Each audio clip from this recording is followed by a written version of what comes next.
Hola, yo soy Alejandro Domínguez, somos de la oficina de Sevilla, de Babel de Sevilla. Vinimos por acá para dar esta pequeña charla de Scrum.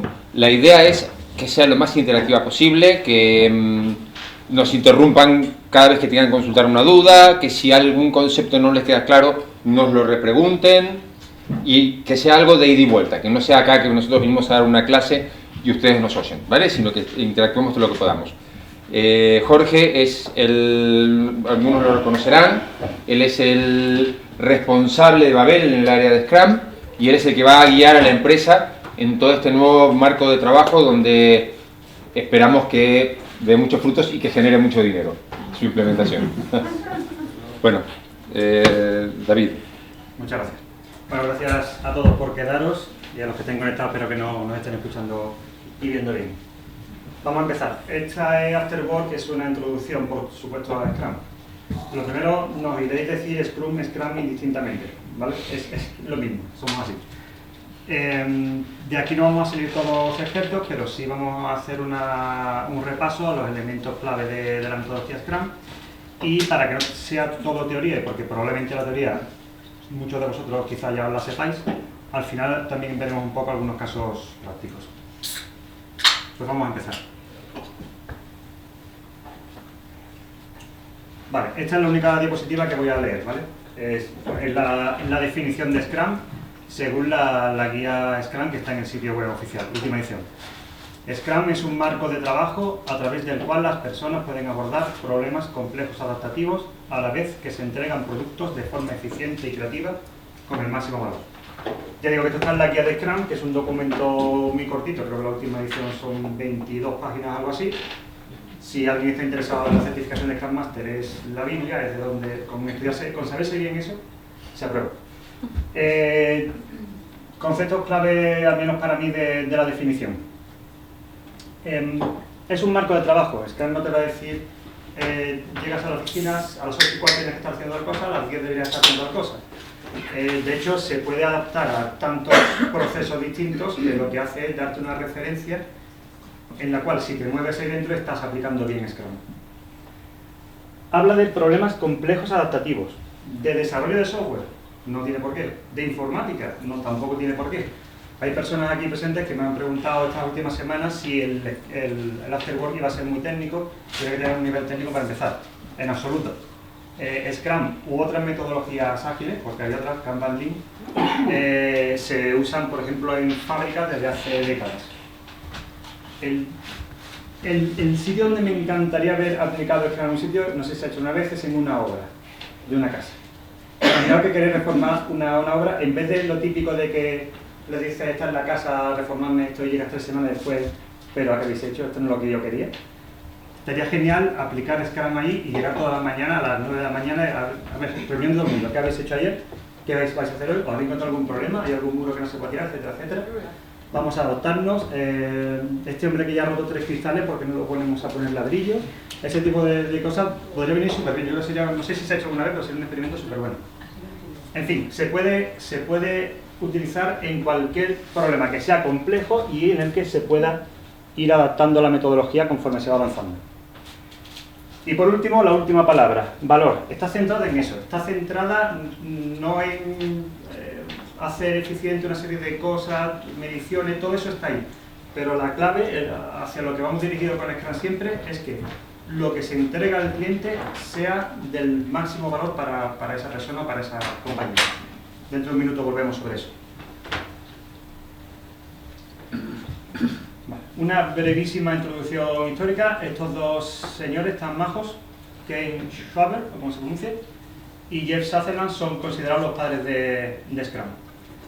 Fue, dice la leyenda, en el 95, en una conferencia, una serie de charlas, pues acuñaron el término aplicado a este marco.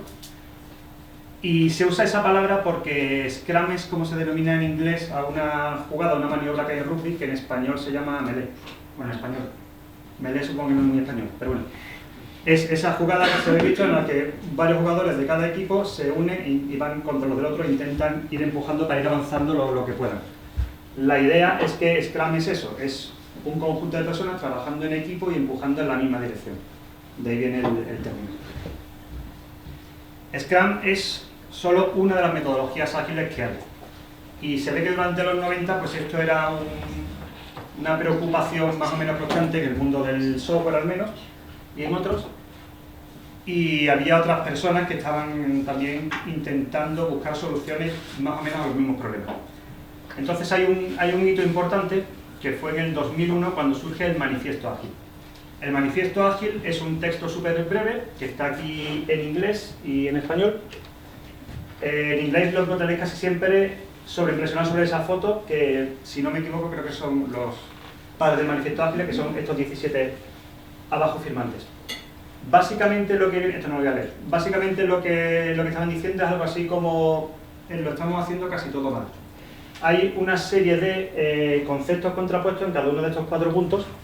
Y lo que está diciendo es, deberíamos hacer esto en vez de esto otro que estábamos haciendo. Nos estamos centrando en seguir procesos, protocolos y usar ciertas herramientas porque son los que usa la compañía. Nos estamos centrando en tener una documentación en que en la página 184 esté el último detalle. Nos estamos centrando en hacer un contrato que, al igual que la documentación, quede claro, no vaya a ser que al final pase que no nos puedan decir nada, letra pequeña, gigantesco. Y nos estamos centrando en tener un plan y seguirlo. Stick to the plan ahí hasta el final. Y ellos lo que decían es, estamos descubriendo, a través de nuestra propia experiencia, que en vez de todo esto deberíamos centrarnos más en hablar, individuos e interacciones, más en hablar, en llamadas telefónicas, en correo, en hablar entre nosotros, reuniones si hace falta. Lo importante no es la documentación, es el software funcionando. En el ejemplo de antes de la obra, lo importante, lo que tú quieres que te hagan, no es que te hagan un plano precioso a 10 tintas en la que vayas a ver cómo iba a quedar tu casa. Quieres que la casa quede bien. Eso es lo único que importa. El plano no te importa nada en realidad, o muy poco. Hay que colaborar con el cliente, no protegerse desde el principio de que si algo sale mal, no, sino asegurarse de que nada salga mal, porque eso es lo que el cliente quiere y eso es lo que nosotros queremos. Y por último, respuesta ante el cambio, adaptación, que es uno de los pilares de Scrum, como vamos a ver en un momentito. Scrum te da todas las oportunidades del mundo para ver cómo están yendo las cosas y para que te adaptes. Y adaptarse es sobrevivir, es mejorar, y si todo lo que te adaptes en el proceso de este proyecto vas a mejorar el proyecto y vas a aprender para los siguientes proyectos. Siempre cada proyecto suele llevar aprendizaje para los demás. Esto se ha movido un poco, ¿no? Sí, cuando toca la pantalla. ¿He tocado la pantalla? Sí.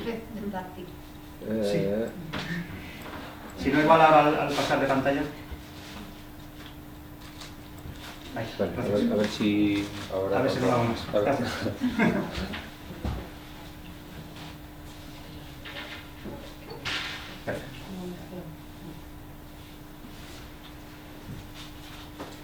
Los 3 pilares de Scrum, una introducción también rápida. Inspección, adaptación, transparencia. Scrum te da todas las oportunidades del mundo para que tú inspecciones cómo está yendo el trabajo. De hecho, bueno, el título del Afterwork, ¿por qué Scrum es la solución a tus problemas? Es mentira, era para que vinieras.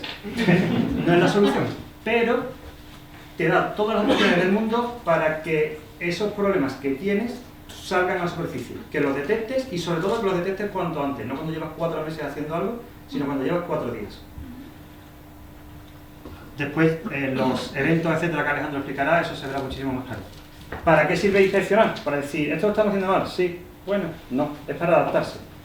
De nuevo, retrospectiva, etcétera, etcétera, una serie de elementos que nos da Scrum para adaptarnos mientras estamos haciendo el proceso.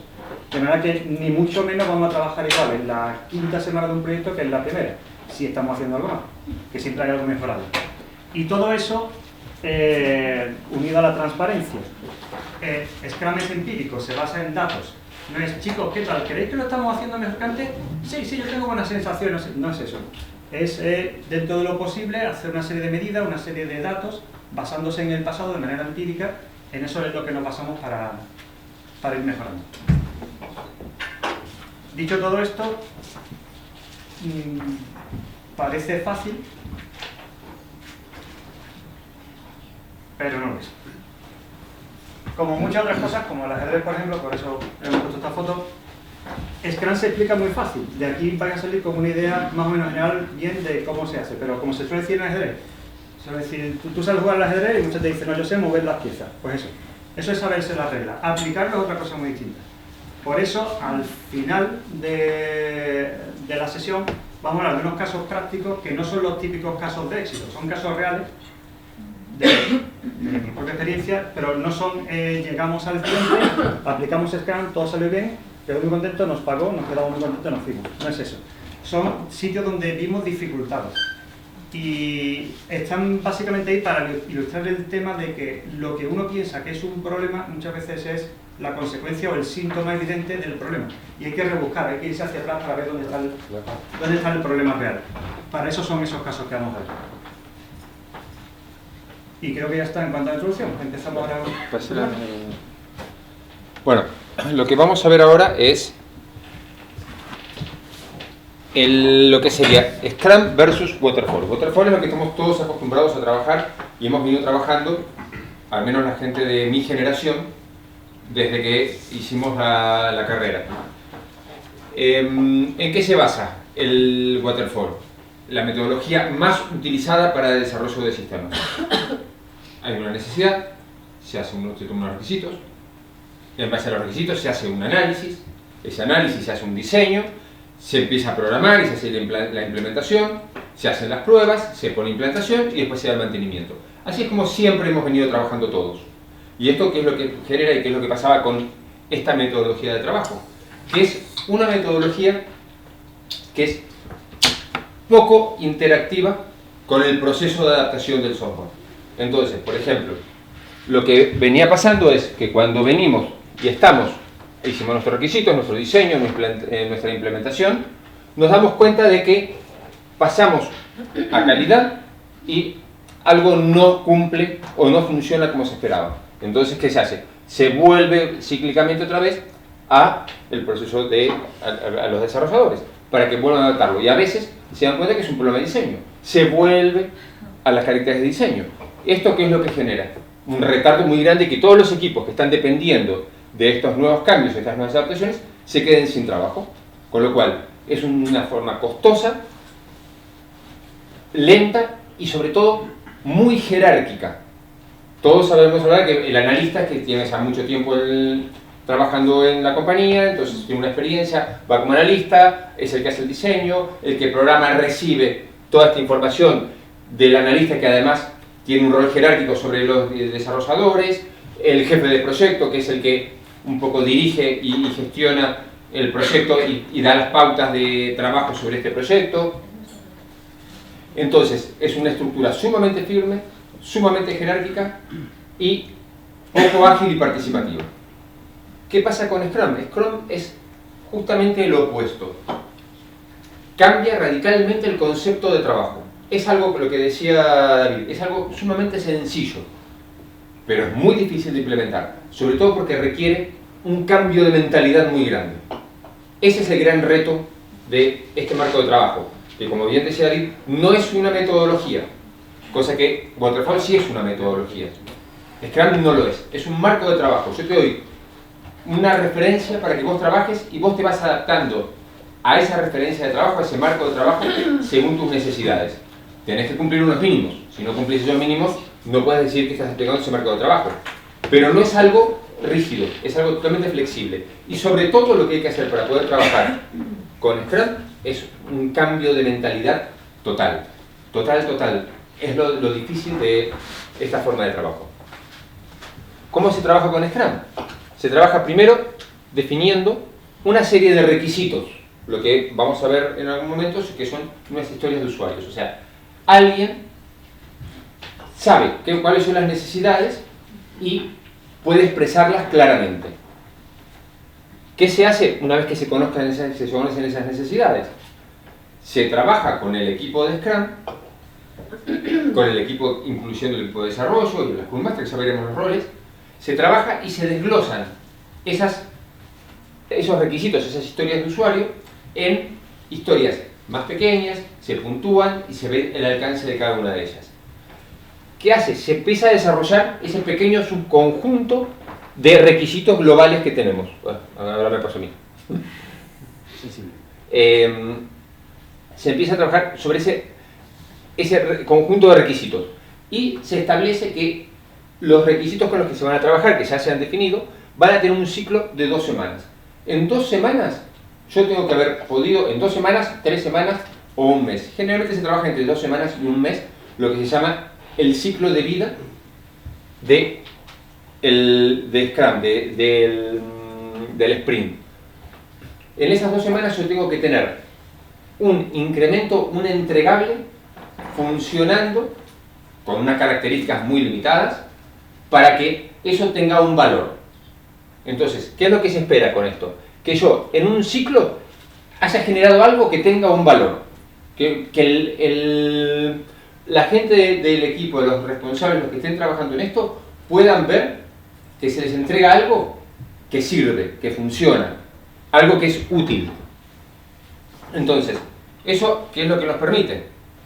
Nos permite justamente ir haciendo entregas parciales, que es lo que se basa un poco Scrum, en esas entregas parciales que generan valor a la organización. En el ciclo de vida de Waterfall lo que tenemos es, todos lo que habrán visto, se toman los requisitos, se empieza con el desarrollo, se empieza con el análisis, se empieza con el diseño, se empieza a programar y después de un periodo de tiempo lo pruebo, paso el periodo de calidad, se lo entrego a mi cliente. Mi cliente es el que pasa un determinado tiempo hasta que el cliente empieza a recibir el producto y ya recibe el producto final. ¿Qué es lo que pasa? Suele pasar un periodo de tiempo importante entre que se toman los primeros requisitos y se empieza con el análisis hasta que se entrega el producto. Las necesidades de mi cliente seguramente han cambiado en ese tiempo. Entonces, el producto que yo le estoy entregando no le cubre las necesidades actuales. A lo mejor le cubría las necesidades que tenía cuando empezamos a trabajar. Pero hoy por hoy, que el mercado es tan cambiante, las necesidades cambian constante y continuamente. Entonces, ¿qué es lo que termina ocurriendo? Que de lo que yo le entrego, lo que realmente se puede utilizar es un porcentaje que no se acerca ni por casualidad a lo que era la necesidad inicial. Con lo cual tengo un descarte, lo que se llama descarte, muy alto. Acá ponemos un 80%, tampoco es que sea del 80%, pero lo que tengo es un descarte muy alto. Todo lo que hice no es lo que el cliente necesita. Una parte lo será, pero otra parte no lo será. Y acá es donde empiezan los problemas y las discusiones. Después de 6-7 meses de trabajo, yo le entrego algo que no se ajusta a lo que el cliente quiere, necesita o esperaba. Y después de 7 meses, ¿cómo le explico que no le estoy dando lo que esperaba? Y que además ha tenido que soltar mucho dinero. Se hace muy difícil. Yo me imagino que todos nos hemos encontrado en situaciones donde hemos visto que después de un tiempo se entrega un producto y el proyecto termina siendo un fracaso.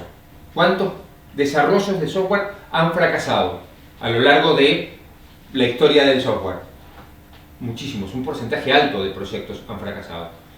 Scrum justamente lo que trata es de evitar esto. ¿De qué manera?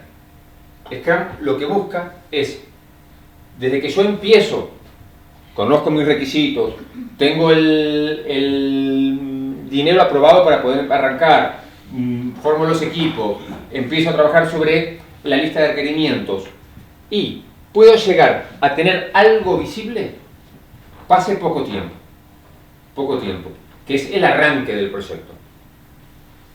Una vez que yo arranco y ya tengo mi primer incremento, mi primer objeto de valor para el cliente, ya empiezo, antes también, pero digamos que la maquinaria de entrega está ya rolando y cada sprint, cada periodo de tiempo, voy a tener un entregable nuevo, que el cliente cuando lo vea, un entregable pequeño, una funcionalidad, cuando el cliente la vea, podrá decir, ¿es lo que quiero o no es lo que quiero?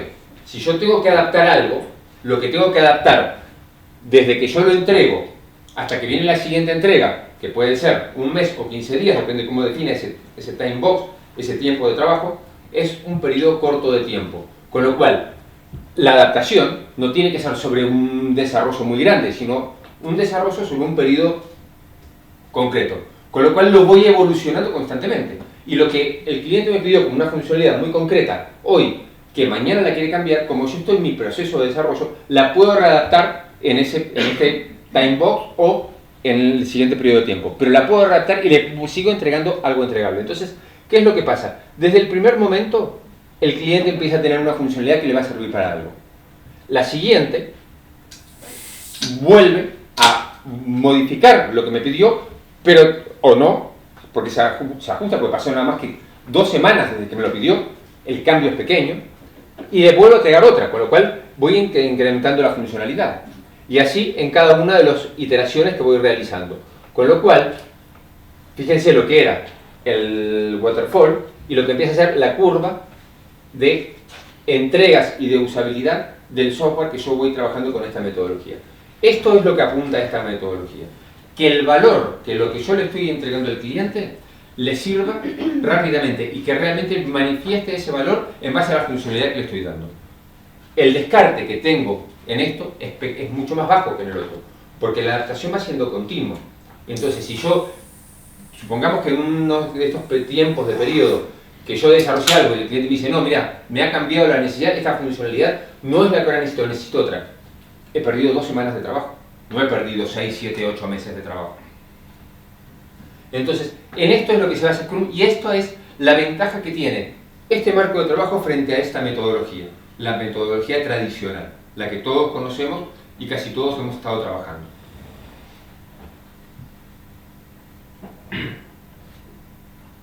Entonces, Scrum se compone, es muy sencillo, de unos pocos componentes, de artefactos, de roles y de eventos. Ahora vamos a ver qué es eso.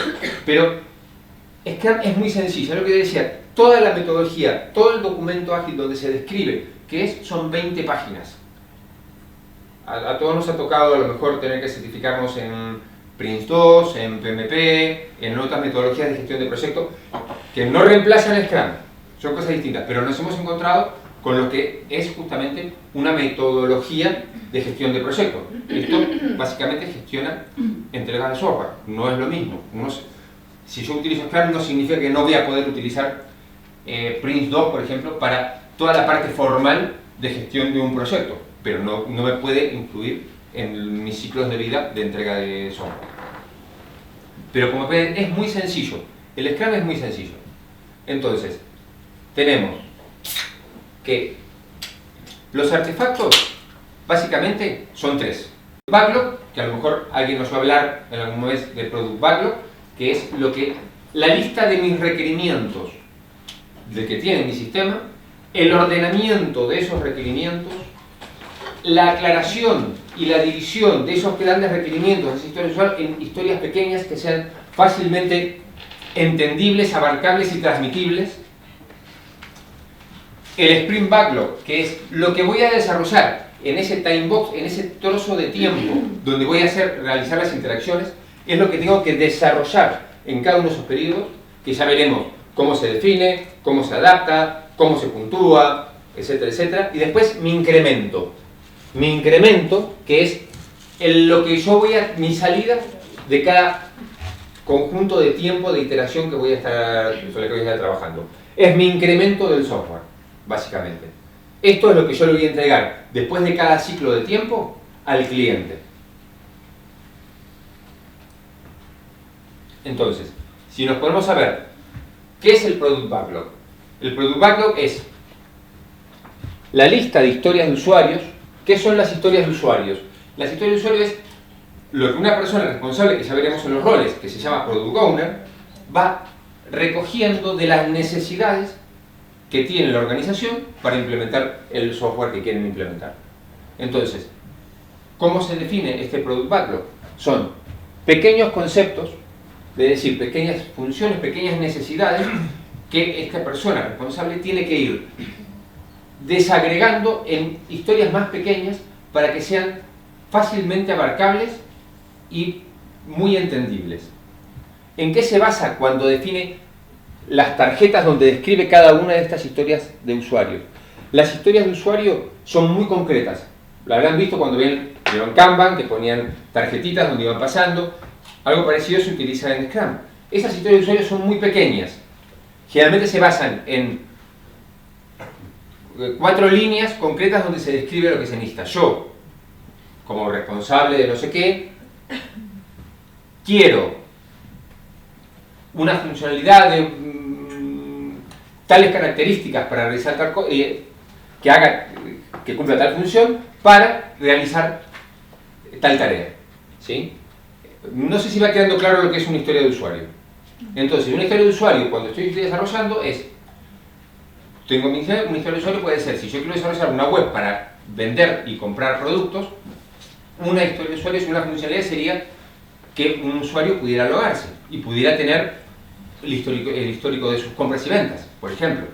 Esa sería una historia de usuario. Cuanto más la vaya resumiendo, la vaya desagregando, perdón, cuanto más la vaya desagregando y vaya transformando en historias de usuario, esa funcionalidad concreta en varias historias de usuario, más fácil me va a resultar después generar mi Sprint Backlog y poder trabajar con eso.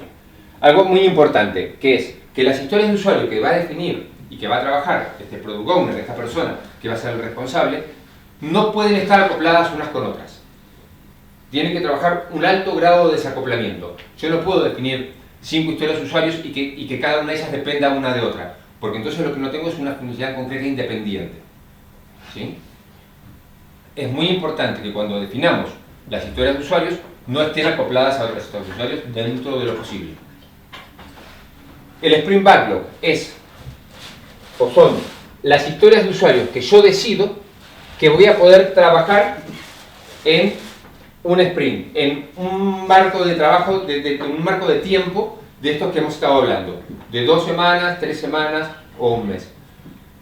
Se puede definir el marco de tiempo que se quiera, lo importante es que siempre sea el mismo. Y generalmente lo que se adapta son entre 2 semanas y 3 semanas, es lo normal. Estas historias de usuarios que me he traído a mi Sprint Backlog, después las desagrego en tareas simples. Esta desagregación de tareas, justamente lo que me permite es poder medir muy bien lo que voy a hacer y cuánto tiempo me va a llevar. Como decíamos al principio, este marco de trabajo se basa en el empirismo, con lo cual montar esto no es algo sencillo. La primera vez es algo muy complicado, pero a medida que yo lo vaya haciendo y vaya trabajando sobre distintos sprints a lo largo del tiempo, voy ganando en experiencia. O sea que esto se basa básicamente en la experiencia que yo pueda ir adquiriendo a medida que voy trabajando con el marco de trabajo.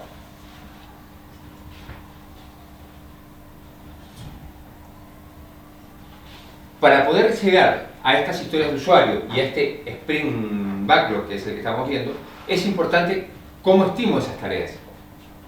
Que eso también es algo distinto a cómo se viene trabajando. ¿Por qué? Porque el concepto que tiene para trabajar Scrum se basa no en tiempo, sino en complejidad de lo que tengo que hacer. Acá siempre decimos, cuando nosotros tenemos que trabajar sobre un desarrollo, digo, ¿y esto cuánto tiempo te lleva? Y esto me lleva 2 semanas, o me lleva 3 días, o me lleva una mañana. Scrum no se basa en tiempo, básicamente, se basa en lo que se llaman puntos. Y esos puntos son los puntos sobre las historias de usuario que me han definido y que he trabajado previamente. Ya veremos cómo en cada uno de los eventos. Ahora vamos a trabajar sobre estos conceptos. Entonces, no se estima por hora, sino por complejidad, que es muy importante. ¿Cómo hago para estimar por complejidad? Y que todo el mundo trabaje sobre el mismo criterio, definiendo una tarea patrón. ¿Qué significa esto? Que yo, una tarea que sé cómo realizar, vamos a suponer, por ejemplo, si estamos desarrollando una página web, una funcionalidad muy concreta, un login de usuario, donde se haga la contraseña, donde pueda cambiar la contraseña, donde pueda conectarse, donde pueda hacer una serie de funciones del usuario que se va a conectar a mi portal web. Eso digo yo, todo el mundo, todos conocemos cómo se hace eso y cuánto tiempo lleva. Sí, vale. Entonces ahora decimos, este va a ser mi patrón, mi tarea patrón. Es importante que esa tarea patrón no sea muy sencilla, pero que no sea para nada compleja. Una tarea que esté acotada. Entonces, si todos conocemos, decimos, ¿cuántos puntos va a valer esta tarea? Hasta ahora no importa, digo, esta tarea, los ponemos los puntos que se nos ocurran. Esta tarea va a valer 10 puntos. Y entonces lo que empiezo a hacer ahora es a comparar todo el resto de tareas que tengo que hacer con esta tarea patrón. Con lo cual, si yo sé que esta tarea tiene 10 puntos, y digo que esta tarea me viene una tarea más, y digo, es que la tarea que ahora tengo que hacer es el doble de difícil que esta tarea. Entonces, ¿cuántos puntos va a valer? Matemáticas simples. Eso todos lo saben, 20 puntos. Si yo digo, esta tarea vale 10 puntos, si me viene una tarea sencilla, digo, ¿cuánto me vale esta tarea? Y esta tarea es la mitad de compleja que la otra. o un cuarto de compleja que la otra. Entonces, ¿cuánto va a valer? 5 puntos o 2 puntos y medio. Y así es como Scrum empieza a trabajar con la puntuación. De esa manera se puntúan las tareas. Alejandro, Sí. yo tengo una duda, porque como dices, una tarea ni muy grande ni muy pequeña, pero claro, también depende un poco de la capacidad de cada persona. O sea, quiero decir, imagínate que el responsable me dice, a ti te voy a dar una tarea, Silvia, que yo creo que vale 10 puntos, pero a lo Sí. mejor mi capacidad no. O sea, para mí es mucho más complejo de lo que ha estimado mi responsable. ¿Cómo lo organizas? Mira, te voy a contestar con eso, te voy a contestar una sola vez. La complejidad es siempre la misma. ¿Cuánto mide un kilómetro? Un kilómetro mide siempre lo mismo. Lo que pasa es que a lo mejor vos corres en un kilómetro en un cuarto de hora y yo lo corro en 2 horas. ¿Te das cuenta? Sí. El kilómetro no varió. La complejidad de la tarea no ha variado. Lo que varía son mis capacidades de conocimiento sobre lo que tengo que implementar y mis capacidades como desarrollador. Eso pasa en todos lados. Hay gente que desarrolla más rápido, hay gente que desarrolla menos rápido. Hay gente que es experta en una tarea y lo va a resolver con una herramienta y lo va a resolver muy rápido, y hay gente que no es experta y lo va a resolver en otro tiempo. Lo que me va a variar es la velocidad, pero no el grado de complejidad. Esto tiene un grado de complejidad que además no lo ha acordado una persona. Y ahí es donde viene el tema. El grado de complejidad se ha acordado entre todo el equipo, que ya nos centraremos cuando veamos los roles, pero a priori lo acuerda entre todo el equipo. Entonces todo el equipo dice, nos juntamos todos, ya veremos tampoco que seríamos muchos para formar un equipo Scrum, pero entre el equipo que formamos el Scrum nos juntamos, decimos, ¿qué tarea elegimos como patrón? Algo que todos conozcamos. No puede ser una tarea que haga parte del equipo que no conozca, porque entonces no vas a ver el grado de complejidad. En eso, nosotros ahora mismo estamos en ING, trabajamos de esta manera, y en el equipo hay gente de back, gente de front, Sí. yo soy QA. La gente de back no sabe nada de front, viceversa, y muchas veces es muy complicado puntuar con cosas que realmente se nos escapan. Claro. Y yo creo que eso es un poco... Ahí es donde viene la complejidad de decir, vale, el marco de trabajo me dice esto, ahora ¿cómo lo implemento? Eso es más complejo. Utópicamente hablando, ¿cuál sería la idea que tiene esto? Que todos empiecen a conocer de todo, ¿sí? Y que si vos estás en QA, no solamente sepas de QA. Y que vos, si vos estás de QA y llevas 5 meses trabajando con ese equipo, o sea, poco tiempo, y no vas a conocer mucho lo que están haciendo, pero cuando lleves 1 año y medio trabajando con ese equipo, o menos, ¿no? El tiempo en el medio, pero cuando lleves 1 año y medio, vas a decir, es que yo también puedo opinar sobre esto, porque aunque no esté desarrollando y esté haciendo otras labores, pero ya he pasado por esto un montón de veces, y ya cuando me hablan de cuánto coste lleva desarrollar una cierta funcionalidad en Java, no programo Java, pero he pasado por 20... Si yo puntúo también. Si yo... Bueno, ¿viste? O sea, Claro. pero que hay veces que es un poco, sobre todo el compañero que tenemos de front, nadie sabe front, solo él, y muchas veces se puntúa y luego cuando el chico ya se pone, pues... Ese los engaña. No, bueno, pero, a ver, lo que vos decís es cierto. Entonces, Lo ideal, que ya lo veremos, es que el equipo sea interdisciplinar, como es el caso que tenemos, pero que además todos empiecen a conocer parte de todos, porque si vos tenés una sola persona que conoce nada más que un desarrollo, y esa persona mañana se toma vacaciones, tenés que parar toda la producción. Y estás hablando de un equipo que no sé de cuántos serán, pero estás hablando de un equipo que lo tengo que parar, porque es que no podemos ir avanzando si no se desarrolla la parte de front o la parte de back. Y no puedo seguir y me queda el equipo parado. Alguien tiene que suplirlo. Lo ideal es que entre el equipo se pueden ir supliendo entre sí. Pero eso es algo que va dándose con el tiempo. Ya lo veremos cuando pasemos al tema de los roles, ¿vale? Y vamos a te lo voy a explicar un poquito mejor. Pero te digo, yo estoy explicando lo ideal. Esto es el mundo ideal. Cuando nos lo tenemos que bajar al mundo real, nos empezamos a encontrar con un montón de problemas. Algunos son fáciles de solucionar, otros son más difíciles. Ahí tiene que haber, todo el mundo tiene que empujar en la misma dirección para que eso pueda subsanar. Bueno, seguimos. Hola. Sí. Es un afterwork, no es un curso de... Bueno, vale, es que yo Vale. un poco tarde la verdad, decirte así. Ya la pizza está fría, eso es lo peor. Bueno,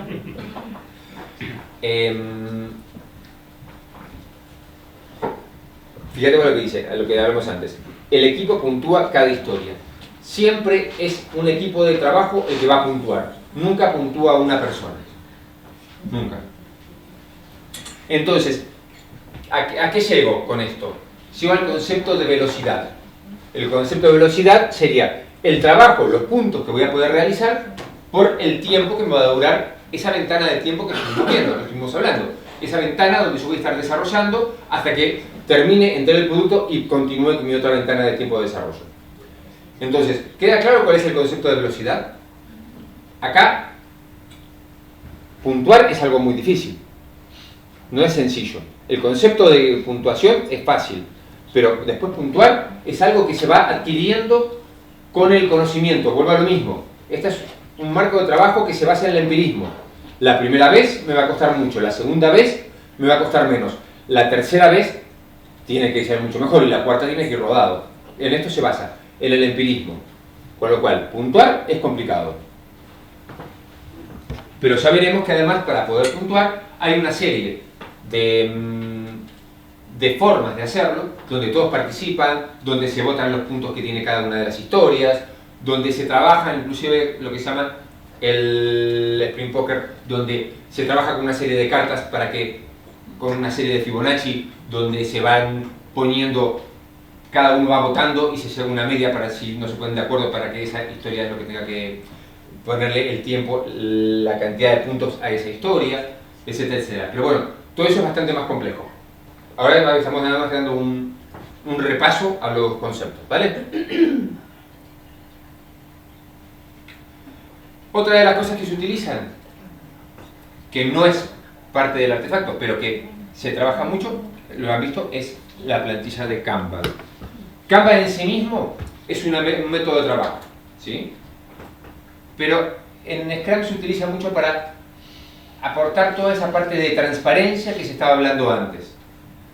¿Qué es lo que pasa? Si yo tengo, para ese marco de trabajo que he definido, que se llama Sprint, ese marco de trabajo tengo todas las tareas que tengo en mi Sprint Backlog, que es lo que vimos antes, ¿se acuerdan? Cuando ya dijimos sobre qué tareas vamos a trabajar, sobre qué historias de usuarios, las tengo definidos, y voy poniendo en dónde están cada una, y en dónde están quién, donde lo tenga expuesto, quien lo vea, sabe exactamente cómo va funcionando mi sprint, cómo voy avanzando en esa ventana de tiempo, ¿sí? Entonces, esto me aporta mucha transparencia. Cualquier persona de la organización que quiera se asome a la sala donde esté colgado y lo vea, dice, ah, mira, por dónde va. No vamos a entrar ahora cómo identificar los cuellos de botella, no vamos a identificar ahora si me conviene trabajar por filas definiendo las personas o los equipos que tienen acá. No vamos a entrar en lo que es Kanban, pero sepamos que Kanban es una herramienta donde Scrum se apoya para poder dar parte de toda esa visibilidad que estaba hablando. Otro de las cosas que se utiliza para poder dar esta visibilidad es el board and chart, que lo que hace es, ni más ni menos, define, supongamos que yo tengo una ventana de tiempo, mis interacciones de trabajo las hago cada 5 días, y digo, voy a trabajar con tantos puntos. Entonces yo digo, puedo hacer, todo mi equipo puede desarrollar 80 puntos, los tiene que hacer en 5 días. Entonces esta línea es lo que me marca la ideal. Todos los días voy sacando trabajo hasta llegar a 0. He desarrollado todas mis historias de usuario. O sea, son los puntos que tengo que hacer, 80 puntos tengo que hacer en este tiempo, y al día 1 me quedan 70, al día 2 me quedan 60 y así sucesivamente. Y entonces sé por dónde voy. Y yo después lo que voy haciendo cada día es diciendo, ¿cuántos puntos ha desarrollado mi equipo? ¿Ha hecho tales tareas? ¿Cuántos puntos suman? Suman 5 puntos. Entonces, baja... Uy, otra vez. Perdón. Bueno, no me hace caso. Bajan 5 puntos. Y así voy viendo cómo me voy desarrollando a lo largo de esta ventana de tiempo, de este sprint, y cómo voy con mi tarea. Y si voy a llegar o no voy a llegar. ¿Vale? Es otra herramienta en la que se basa. Tampoco voy a entrar en detalle. No vamos a entrar en detalle de nada porque el tiempo es muy corto.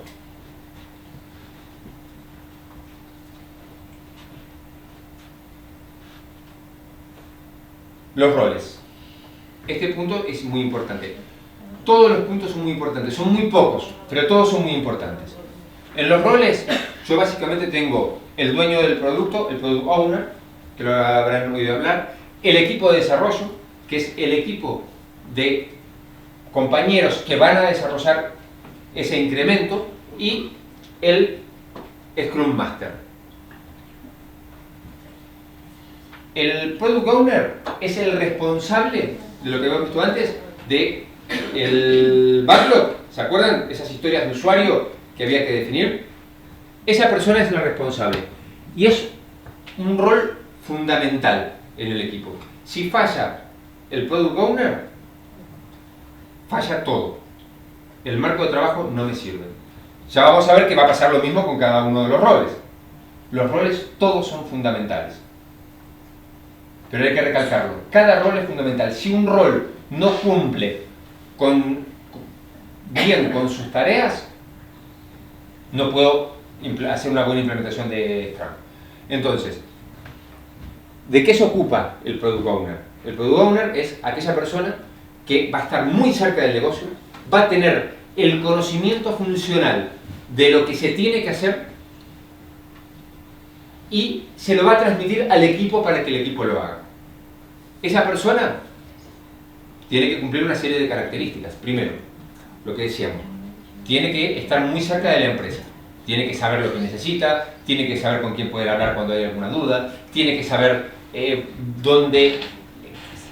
es lo que le da valor a esa organización, tiene que saber priorizar cada una de esas tarjetas, cada una de esas historias de usuario y desagregarlas en historias simples para que el equipo pueda trabajar sobre ellas. Está actuando constantemente sobre esa priorización de tareas. Él tiene que saber exactamente qué es lo que le va a dar valor a la organización. Es una persona que tiene que optimizar cada momento que el equipo de desarrollo va a utilizar para desarrollar una de esas historias. Él tiene que decir que el tiempo que se va a implementar en lo que más se necesita. Y tiene que ser responsable de ese tipo de cosas. Entiende claramente cada una de esas historias. No tiene ninguna duda. Sabe para qué son, quién las va a utilizar, cómo se van a utilizar. Sabe exactamente qué es lo que tienen que hacer. Y está constantemente trabajando sobre ese backlog. Constantemente. Si nos ponen a un Product Owner y dicen, es que esta persona es la que más conoce el negocio y va a poder cumplir todo esto, pero no tiene tiempo, estamos en un serio problema. Porque entonces no voy a poder tener una lista optimizada, no voy a tener una lista ordenada según las prioridades, no voy a poder saber qué está aportando valor, no voy a tener tiempo para atender al equipo de desarrollo cuando todas las dudas que tenga que ir consultando para poder aclarar lo que tenga que hacer, va a tener que controlar el incremento que se haya dado para ver que realmente cumpla con esas funcionalidades. Es fundamental que esa persona tenga una dedicación exclusiva, si es posible. Pero es fundamental, es un rol muy importante. También es la persona que tiene que haber un solo Product Owner por cada equipo de Scrum. No puede haber muchos Product Owner. Hay un solo responsable. Y tiene que tener el empoderamiento necesario para que lo que esa persona decida no venga algún jefe y se lo cambie. Por ejemplo, si nosotros decimos, necesito estas funcionalidades, y el Product Owner las tiene muy claras, las detalla y las prioriza. No puede venir alguien de afuera a decirle, no, mira, pero yo quiero que primero me cambien los colores de visualización. Y dice, no, acá no. Acá las prioridades las defino yo porque sé quién es lo que aporta valor. Podrá quedar más bonito si le cambio los colores, si viene el gerente y pide que cambie los colores, pero no le estoy aportando valor a la empresa. Lo que estoy haciendo es presentando lo bonito. Y a la hora que pedir responsabilidades, el Product Owner va a tener que decir, se han hecho aquellas cosas que más impactaban al negocio. Y si lo que tenemos ahora es una ventana muy bonita, donde me han cambiado los colores 30 veces, no he aportado nada de valor. Entonces es fundamental el papel del Product Owner. Tiene que ser una persona de carácter, tiene que ser una persona que sepa decir que no, tiene que ser una persona muy organizada y tiene que conocer muy bien el negocio y saber sacarle el valor a cada una de las necesidades que tiene la organización. El equipo de desarrollo es el responsable del incremento del producto. Él es el que tiene que sacar ese incremento y tiene que definir ese incremento y qué va a hacer el conjunto de lo hecho, del don, de lo que se va a entregar. Es fundamental que el equipo sea autoorganizado. Este también es un cambio muy importante. Cuando hoy por hoy todos trabajamos, tenemos un analista por encima, que es el que nos dice lo que tenemos que hacer, tenemos un programador senior, que es el que le indica a los juniors qué es lo que tienen que hacer y cómo tienen que hacerlo, y tenemos un orden jerárquico muy claro, y todos sabemos quiénes toman las decisiones. Acá esto cambia radicalmente, pero radicalmente. Acá se acabó, acá no hay jerarquía, no existe jerarquía en Scrum, no existe. Cuando venga y yo soy el jefe de este equipo, dices, no, no, no, si vos sos el jefe, entonces trabajarás con otra cosa, con otro marco de trabajo, pero no trabajas con Scrum. Scrum no tiene jefes. El equipo es una unidad. El equipo es el que decide cómo se van a hacer las cosas. El que se reparte las tareas. No viene ningún jefe a decirle, vos vas a hacer la tarea A y vos vas a hacer la tarea B. No. Eso no pasa en Scrum. Acá, el equipo propio es el que decide qué hace y cómo se hace. Y quién lo hace. El empoderamiento del equipo de desarrollo es fundamental. Si ese equipo no tiene ese empoderamiento, no es autogestivo, entonces no hablamos de Scrum. Es una de las cosas importantes que tiene este marco de trabajo. Es muy importante también que los equipos no sean ni muy grandes ni muy pequeños. De nada me sirve tener un equipo de una persona, porque entonces pierdo todo este entorno colaborativo del equipo de desarrollo. Además, sería algo muy sencillo, yo le doy una tarea y esa persona la va desarrollando. Tiene que ser mayor o igual que 3 desarrolladores y tiene que ser menor o igual que 9. Generalmente van a haber distintos autores y nos dicen, pueden ser 4, pueden ser 9. 9 hasta puede ser un poco elevado. Todos van entre 5 o 6 desarrolladores, como que es el número ideal de gente a participar. ¿Por qué? Porque es fácil coordinarse, es fácil ponerse de acuerdo, es fácil intercambiar, se pueden ayudar y las interacciones son muy rápidas. Si nos ponemos en un equipo muy grande, las tomas de decisión serían, como la tiene que tomar el equipo, serían discusiones eternas. Supongámonos como lo habíamos antes, ¿quién puntúa las tareas? Dijimos, las tareas las puntúa el equipo. Y ahora somos 20 personas para puntuar una tarea. Y que nos pongan de acuerdo, que yo digo que tardo 10 puntos y el otro dice que tarda 20 y no se justifican. Se hace muy difícil de gestionar. Lo ideal, unos 5 integrantes del equipo de desarrollo. Por último tenemos la figura del Scrum Master. El Scrum Master es básicamente un facilitador. Es quien tiene que darle todo lo que el equipo de desarrollo necesita para que ellos nunca paren de desarrollar. Ellos no pueden perder ni un minuto en ocuparse tareas externas que no tengan que ver con las tareas propias del desarrollo. De eso se ocupa el Scrum Master. Es un promotor de Scrum en toda la organización. Tenemos que tener en cuenta que si la organización no está concienciada de lo que es Scrum, es muy difícil de implementar. Es muy, muy, muy difícil. Todos tienen que saber en qué se basa el Scrum, cómo trabaja, cómo funciona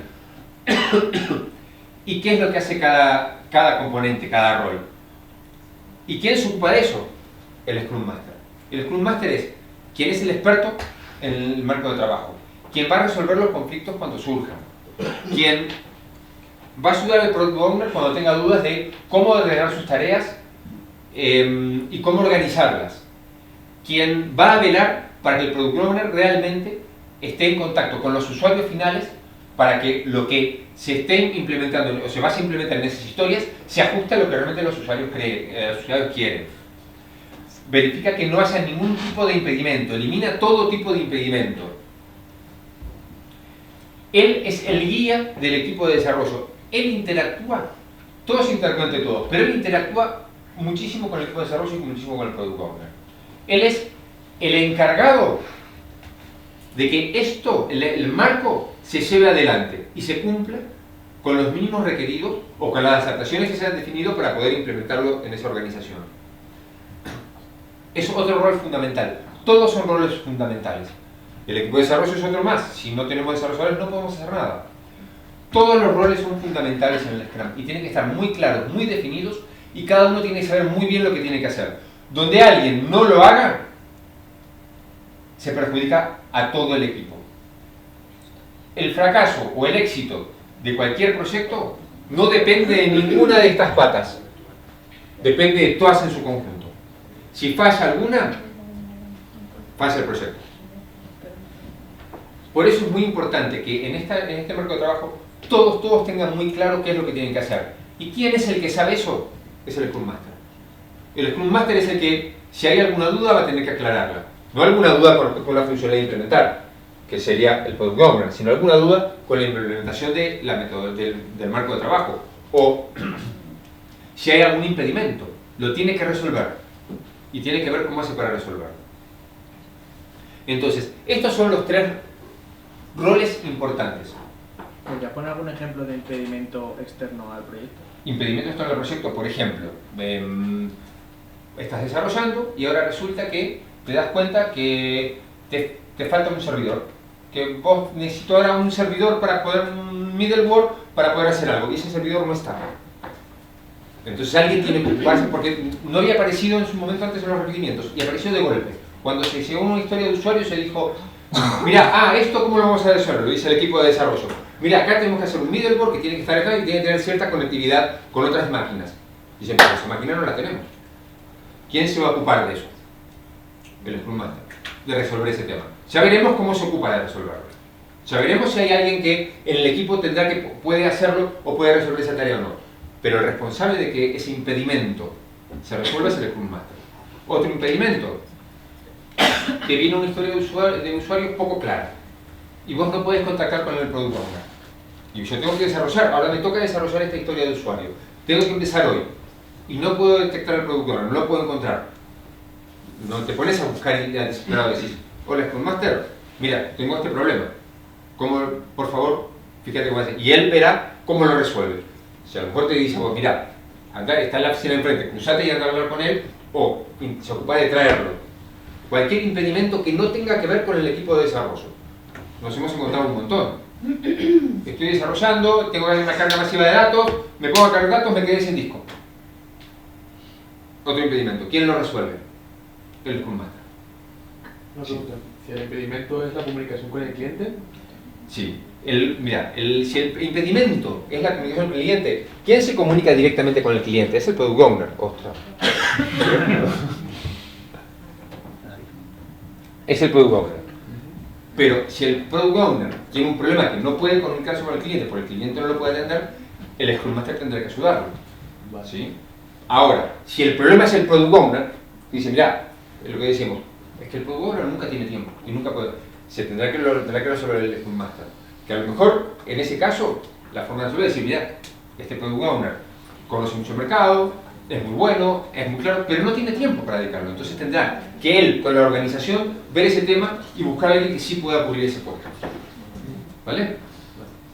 Una pregunta. Antes de que empiece el sprint, ¿el Scrum Master tiene que hacer documentos técnicos de las historias? Para que el equipo de desarrollo ya empiece sabiendo que tiene que tocar o no. No.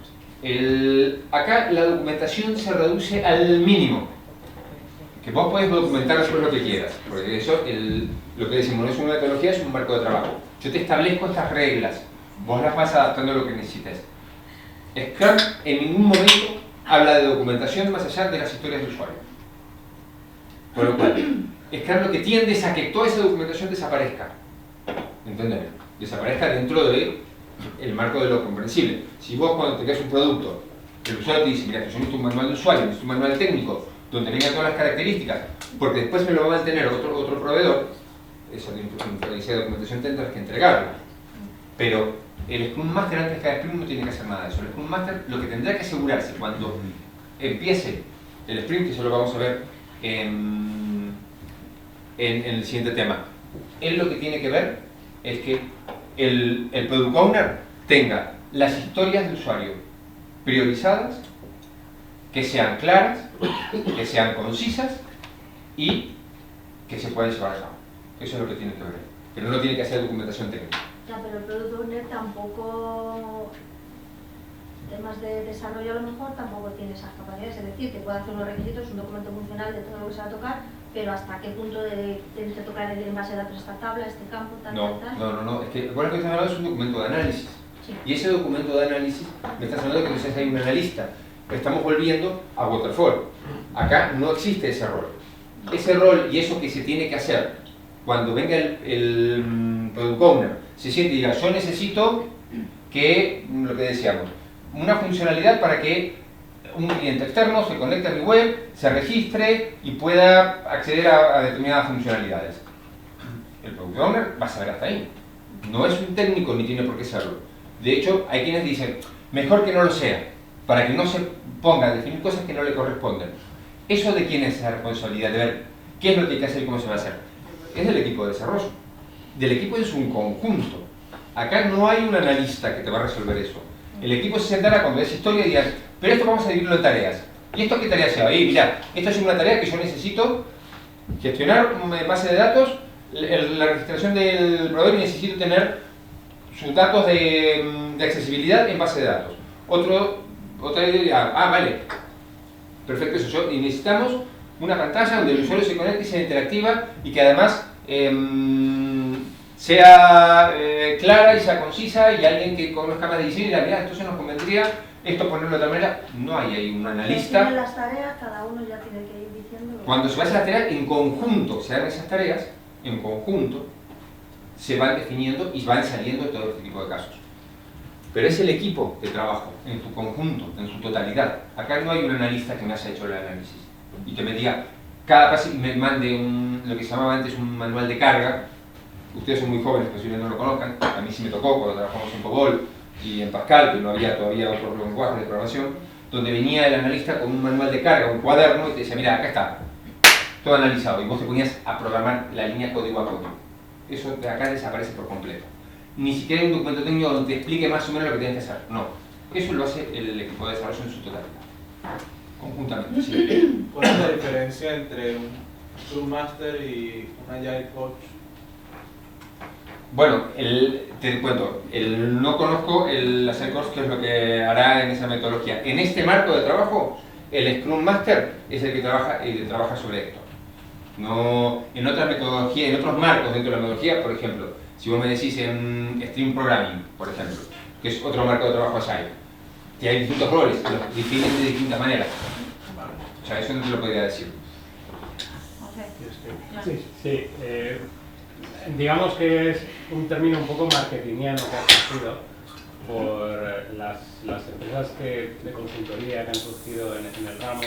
Un Agile Coach en esencia es un Scrum Master y todo Agile Coach debería ser en cierta parte Scrum Master. ¿Cuál es la única diferencia que sí que es real? Los Agile Coach tienden a trabajar más a nivel de organización, en cómo esto, implementado en una organización, impacta a múltiples niveles, a nivel de cómo está organizada, de cuál es su estructura, de cuáles son el sistema de gestionar el portfolio, el sistema de gestionar presupuesto, cómo los equipos se coordinan con otros.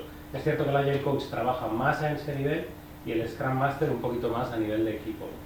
Pero es cierto que ambos, en esencia, son un poco lo mismo. Una pregunta, yo lo voy a bajar un poco a la realidad de gestión interna, ¿vale? Que no tiene nada que ver con los informáticos.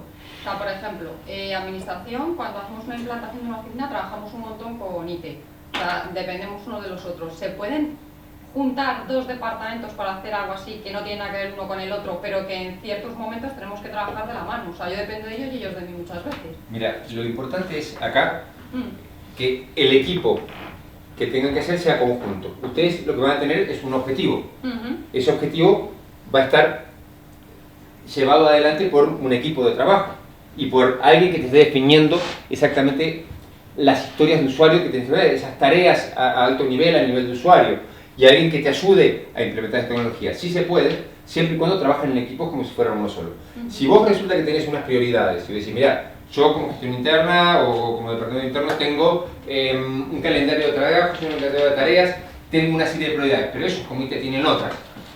Entonces ponerse de acuerdo es muy difícil. Entonces implementar algo así es muy difícil. ¿Por qué? Porque vos ahora tenés en tiempos muertos, pues estás esperando que ellos hagan algo, ahora ellos lo están haciendo, pero tienen que esperar que ahora puedas entenderlo porque tienen que consultarte dudas y vos no se las puedes responder. Si no trabajan como un equipo conjunto, multidisciplinar, es muy difícil. Si ahora ustedes se ponen de acuerdo y dicen, nos juntamos, todos los días hacemos reuniones, hacemos el seguimiento, trabajamos conjuntamente, todos sabemos cuál es el objetivo, compartimos ese objetivo, trabajamos por ventanas precisas de tiempo y tenemos que definir los hitos que debemos cumplir en cada uno de estos sprint. Lo tomamos así, se puede. Pero te digo, eso va a depender de cómo se conjuguen ustedes a la hora de poder llevarlo adelante. ¿Vale? Bueno, sigo avanzando, ¿vale?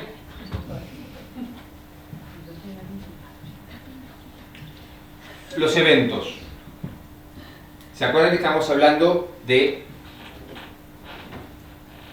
estos marcos de tiempo de trabajo? Esos son los eventos. Entonces tenemos el evento que recubre todo, en realidad es un sprint. Dentro del sprint se divide. Acá lo importante es, los eventos tienen un time box, o sea, significa, tienen un espacio concreto de tiempo. Cada evento tiene su espacio de tiempo. Tiene un tiempo máximo. El tiempo mínimo puede variar, pero no puede pasar más de cierto tiempo. Lo vamos a ir ajustando, vuelvo a repetir. El aprendizaje de este marco de trabajo es empírico, entonces a medida que vaya trabajando con él, cada vez lo voy a ir ajustando más y lo voy a ir trabajando mejor. Cuando empiece, me va a costar mucho, pero ahí está el Product Owner, que es el que me va a ayudar a poder implementarlo, pero a medida que lo vas implementando, cada vez me va a costar menos. Entonces, con lo primero que arrancamos es con el Sprint Planning. ¿En qué se basa el Sprint Planning? El Sprint Planning se basa en lo que dijimos antes, ¿se acuerdan? Que tengo mi backlog, por acá tengo mis historias de usuarios y yo lo primero que tengo que definir es cuántas tareas de estas o cuántas historias de usuario puedo implementar en un sprint. El sprint siempre dura el mismo tiempo. Si yo defino para mi proyecto que el sprint son 2 semanas, siempre son 2 semanas. Si yo defino que son 3 semanas, siempre son 3 semanas. Porque ahí es donde yo saco la velocidad y sé cuánto tiempo puedo hacer en el siguiente sprint. Si yo voy cambiando el tamaño de sprint, entonces cada sprint puede hacer distintas velocidades. O sea, puedo generar distinta cantidad de historias de usuario. Y eso es lo que me descuadraría cada vez que tengo que hacer una planificación. Entonces, yo tengo que en mi planificación agarro la primera historia de usuario, que el Product Owner previamente la ha aclarado, la ha priorizado, ha verificado que esas son, en este orden, son las que más valor aportan en la empresa, las ha hecho pequeñas para que sean fáciles de entender y fáciles de implementar. Entonces yo vengo y digo, vale, agarramos la primera, con quién trabaja en la planificación del sprint. Va a estar el Product Owner, por supuesto, va a estar el Scrum Master y va a estar el equipo de desarrollo. Si es necesario y el Product Owner considera que hay alguna funcionalidad que hay que tratar y que puede tener alguna duda, siempre es bueno que se traiga un stakeholder, a uno de estos usuarios finales que pueda aclarar dudas al equipo de desarrollo. Porque lo importante es que en esta reunión de planificación, cada una de las tareas, de las historias de usuario que se va a transformar en tareas que hay que trabajar, queden lo más claras posibles. Entonces, yo lo que me empiezo a trabajar acá es agarrar cada una de las tareas y empezar a decir, agarro la historia 1 y empezamos a evaluar y decir, vale, esta historia la puedo desagregar en tareas y tenemos que empezar a puntuarlas. Y ahí es donde trabaja todo el equipo y dice, vale, esto, ¿cuánto me cuesta hacerlo? Y uno dirá, yo creo que eso cuesta 8 puntos. El otro dirá, yo creo que cuesta 15. Y así se irá la ronda. Y cada uno tendrá que explicar el por qué piensa que cuestan lo que cuestan, hasta que se pongan de acuerdo. Cuando ya se ponen de acuerdo, se dice, vale, si esta va a valer 10, y saben que pueden trabajar hasta 80 puntos hacer en un sprint, irán sumando cada una de las tareas hasta obtener la mayor cantidad de tareas posibles y eso lo harán. Pero ¿quién decide cuántos puntos pueden hacer? ¿Eso lo decide el Product Owner? No. ¿Eso lo decide el Scrum Master? Tampoco. Solamente eso lo decide el equipo de desarrollo, que es quien tiene que realizar ese trabajo.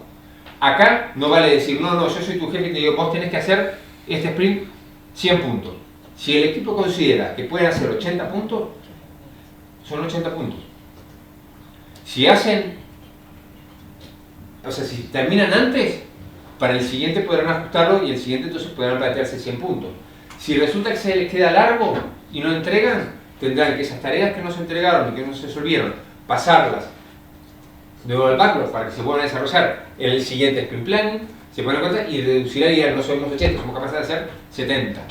¿Vale? Eso es muy importante que lo resuelva el equipo de trabajo. El equipo de desarrollo. Entonces, ahí es donde se especifican lo que se puede hacer, la cantidad de trabajo que puedo sacar y también se van poniendo de acuerdo en cómo se va a hacer.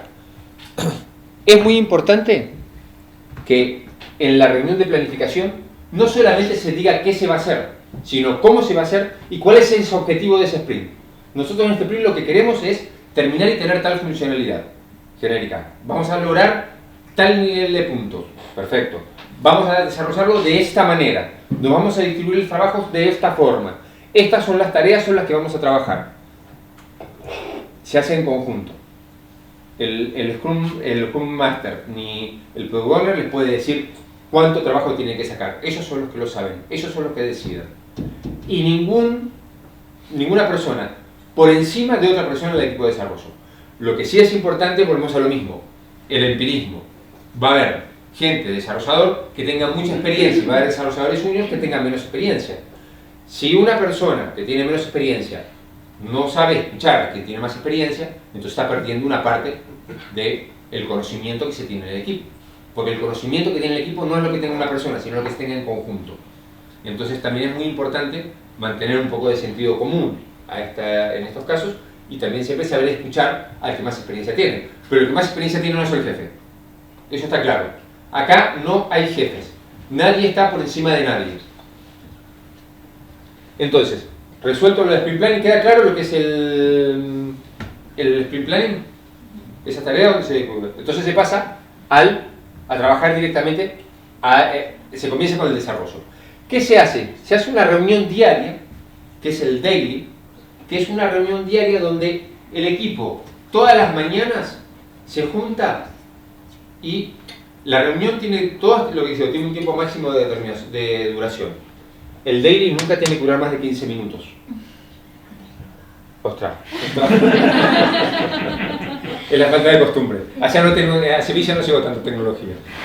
En Sevilla no toca la tele y se queda con tal cual.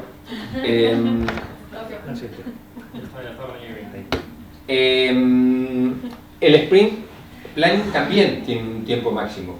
Se estima más o menos que si mi sprint son de 2 semanas, mi sprint planning son de 4 horas. Si tengo un sprint más largo, serán de más de larga hora. ¿Qué es lo que pasa? Cuando uno empieza a trabajar, a lo mejor se encuentra que el primer sprint planning que hace, demora 1 día y medio. Que eso pasa. Cuando yo me reúno por primera vez y tenemos que presentarnos todos a puntuar por primera vez, y me encuentro que en 4 horas no puedo puntuar. Porque estamos probando, estamos intercambiando, estamos conociéndonos, entonces demora más tiempo. Pero cuando ya tenga experiencia y esté rodado en esto, más o menos se estima. Para 15 días de sprint, el sprint planning son 4 horas. Para un mes de sprint son 8 horas. El daily, la reunión diaria, tiene que durar 15 minutos.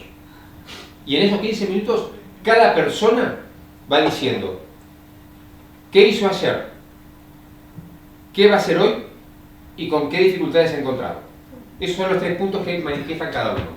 Y acá es donde, ¿se acuerdan que veíamos la pantalla del Kanban? Se van pasando las tareitas terminadas y se va ajustando el gráfico donde veíamos que iba marcando los puntos que íbamos haciendo hasta llegar a 0 al final del sprint. Que eso sí lo hace el Scrum Master. Entonces, acá cada uno va hablando solamente de estos 3 puntos. ¿Qué hice? ¿Qué voy a hacer? ¿Y qué dificultades me encontré? Y en 15 minutos tiene que haber hablado todo el equipo y se tiene que ir a seguir trabajando. En estas reuniones diarias no se ponen a discutir de me encontré con tal problema, cómo lo voy a resolver, que alguien me ayude. No. Si tienen que salir de esas 3 puntos a tratar, se hace fuera de esa reunión. y se hará puntualmente con quien lo necesite. Pero no se hace en el daily. El daily solamente se habla de esas tres cosas para que todo el mundo sepa en qué situación está el sprint hasta ese momento. ¿Quieres una pregunta? No. Revisión del sprint. La famosa review. En este punto lo que se hace es, cuando ya termina el sprint, tengo esta reunión que lo que se hace es, se muestra y se enseña el incremento, el producto que se ha desarrollado en ese sprint. Acá se juntan de nuevo todos los intervinientes y se puede invitar a los usuarios finales a los cuales les afecta esa funcionalidad que acabo de implementar. Entonces, es el Product Owner que conoce sus historias y conoce el grado de aceptación que tiene para cada historia y aclara qué es lo que se hizo, verifica que ese grado de aceptación se ajuste a lo que él solicitó, se le explica a los intervinientes, si no son del equipo, qué es lo que se ha desarrollado y se muestra funcionando ese producto terminado. Si es una nueva funcionalidad, se demuestra funcionando en la máquina esa funcionalidad. Es muy importante que tengamos claro siempre lo que siempre decimos. Después de cada sprint, yo tengo que tener un producto terminado. Una porción, lo que he definido, tiene que ser algo que aporte valor y que se pueda mostrar. Ese es otro gran cambio con respecto a cualquier otra metodología. Que yo antes no tenía ningún producto terminado cada 15 días o 20 días, según lo que demore mi sprint. Acá siempre salgo un producto terminado. Más grande, más pequeño, dependiendo de mi equipo de desarrollo y el tamaño de mi sprint. Pero siempre tengo que sacar un producto terminado, algo tangible, que lo puede evaluar y puede decir, vale, esto es lo que quería, esto cumple, esto se ajusta, esto se adapta. Y después viene una reunión, que es la retrospectiva, que es fundamental para poder trabajar sobre la mejora continua. Este es un procedimiento, un marco de trabajo, que lo que busca es que cada vez vayamos mejorando con respecto a la iteración anterior. Si cada sprint es una iteración y yo voy mejorando a partir de cada iteración que voy realizando, a medida que pasa el tiempo, cada vez voy a funcionar mejor y voy a trabajar mejor. Este punto es fundamental y es muy importante. ¿Por qué? Porque ¿quién es el responsable de que todas estas reuniones se hagan y se hagan como tienen que hacer? El Scrum Master. El Scrum Master que tiene que velar que todas estas reuniones se hagan como tienen que hacer, se cumplan los objetivos, se alcancen los objetivos de cada una de estas reuniones. Si no se alcanzan los objetivos, la responsabilidad es del Scrum Master. Y esta reunión es una reunión muy importante que el Scrum Master usa para hacer todos los ajustes. Cualquier problema que surja en el equipo, cualquier problema que haya habido en el desarrollo de ese sprint, tiene que surgir en esta reunión. Y en esta reunión tiene que salir un plan de mejora para el siguiente sprint. Es muy importante que de cada retrospectiva salga mínimo un punto. Bueno, lo ideal es que siempre salgan 1 o 2 cosas a mejorar, porque si salen 20, son muy difíciles de implementar en el otro sprint. Lo que habrá que hacer es valorarlas y atacar sobre la más importante. Pero básicamente tiene que salir siempre una historia de mejora, un punto de mejora, para poder implementarlo y así volver a ciclar y seguir en el bucle de la mejora continua. Es muy importante, si no se hacen estas reuniones, no se pueden aclarar cuáles fueron los problemas que se encontraron. Acá es donde se aclara cualquier problema que puede surgir en el equipo. Si resulta que Juanita lo mira mal a Pepito porque no le gusta cómo escribe el if y lo escribe de otra manera, tiene que salir esta reunión. Hay que buscar acá los puntos de encuentro, hay que buscar acá las problemáticas, hay que acá resolverlas. Acá es donde es el ámbito que marca esta forma de trabajo, este marco de trabajo, para poder resolver todos los problemas que tengamos, tanto internos como externos. Si hay algún problema que se ha detectado con el Product Owner, porque el Product Owner no facilita lo que tiene que facilitar, tiene que salir en esta reunión y se tiene que manifestar en esta reunión. Si el Scrum Master no está cumpliendo con lo que necesita el equipo, tiene que manifestarlo en esta reunión. Es muy importante, este es el punto ideal para que esto se haga. Y después, por otro lado, que ya depende del autor que estemos leyendo o el libro que busquemos, está el refinamiento. Que hay quienes dicen, pertenece a los eventos, no pertenece a los eventos. Hay unos que lo justifican porque dicen, sí, cumple con todos los requisitos de un evento, porque tienen que tener un time box definido, porque lo resuelven con el equipo y con la gente del equipo de Scrum. ¿Qué significa el refinamiento? El refinamiento es, bueno, otra cosa que había comentado. Dentro de este sprint, el Product Owner va a ir interrelacionando mucho con el equipo de desarrollo, porque pues van surgiendo dudas. Ahora a mí me viene esta historia, que se había aclarado y ya está puntuada, pero tengo dudas. ¿Quién se las resuelve el equipo de desarrollo? El Product Owner. Por eso que acá decimos siempre, el Product Owner tiene que estar a disposición de poder aclarar cualquier duda al equipo de desarrollo en cuanto surja. No puede decir, bueno, mira, lo vemos mañana, porque entonces ya no se va a cumplir con los puntos que me había propuesto. Y el equipo me queda parado. Acá no puede parar nunca. Esto tiene que estar totalmente rolando y de manera constante. Nunca se puede parar. Donde se para el mecanismo, estoy perdiendo dinero. Pero si son dudas técnicas, yo sigo con lo mismo, con Sí. técnico funcional. Si son dudas técnicas, es el Scrum Master quien tiene que solucionar esa duda. Porque No, depende, no. Si son dudas técnicas, ¿qué dudas técnicas? Por ejemplo, si es una duda técnica, la tendrán que resolver entre los equipos de desarrollo. Si alguien no sabe, digo, ¿esto cómo lo implemento? Yo acá no sé si acá me conviene utilizar el polymorfismo y trabajar sobre una clase existente o desarrollar una nueva clase, por ejemplo. Tendrá que resolverlo el equipo de desarrollo. ¿El equipo de desarrollo no sabe solucionarlo? Si el equipo de desarrollo no sabe solucionarlo, por ejemplo, te voy a dar un ejemplo. Puede pasar que cuando yo tenga que cumplir alguna historia de usuarios, requiera de algún conocimiento que no está en el equipo de desarrollo. ¿Por qué? Porque requiere un técnico muy concreto para implementar una tecnología muy concreta. Yo necesito que dos máquinas se puedan ver entre sí y compartan información. Y yo lo que tengo son desarrolladores de Java, gente de calidad, gente de infraestructura, pero no sabe cómo establecer esa conexión entre las máquinas. Necesitaré un especialista. Cuando hago el sprint planning y vea esa historia, tendrá que salir y decir, ojo, que para poder llevar a cabo esta historia de usuario, necesito un especialista que pueda hacerlo.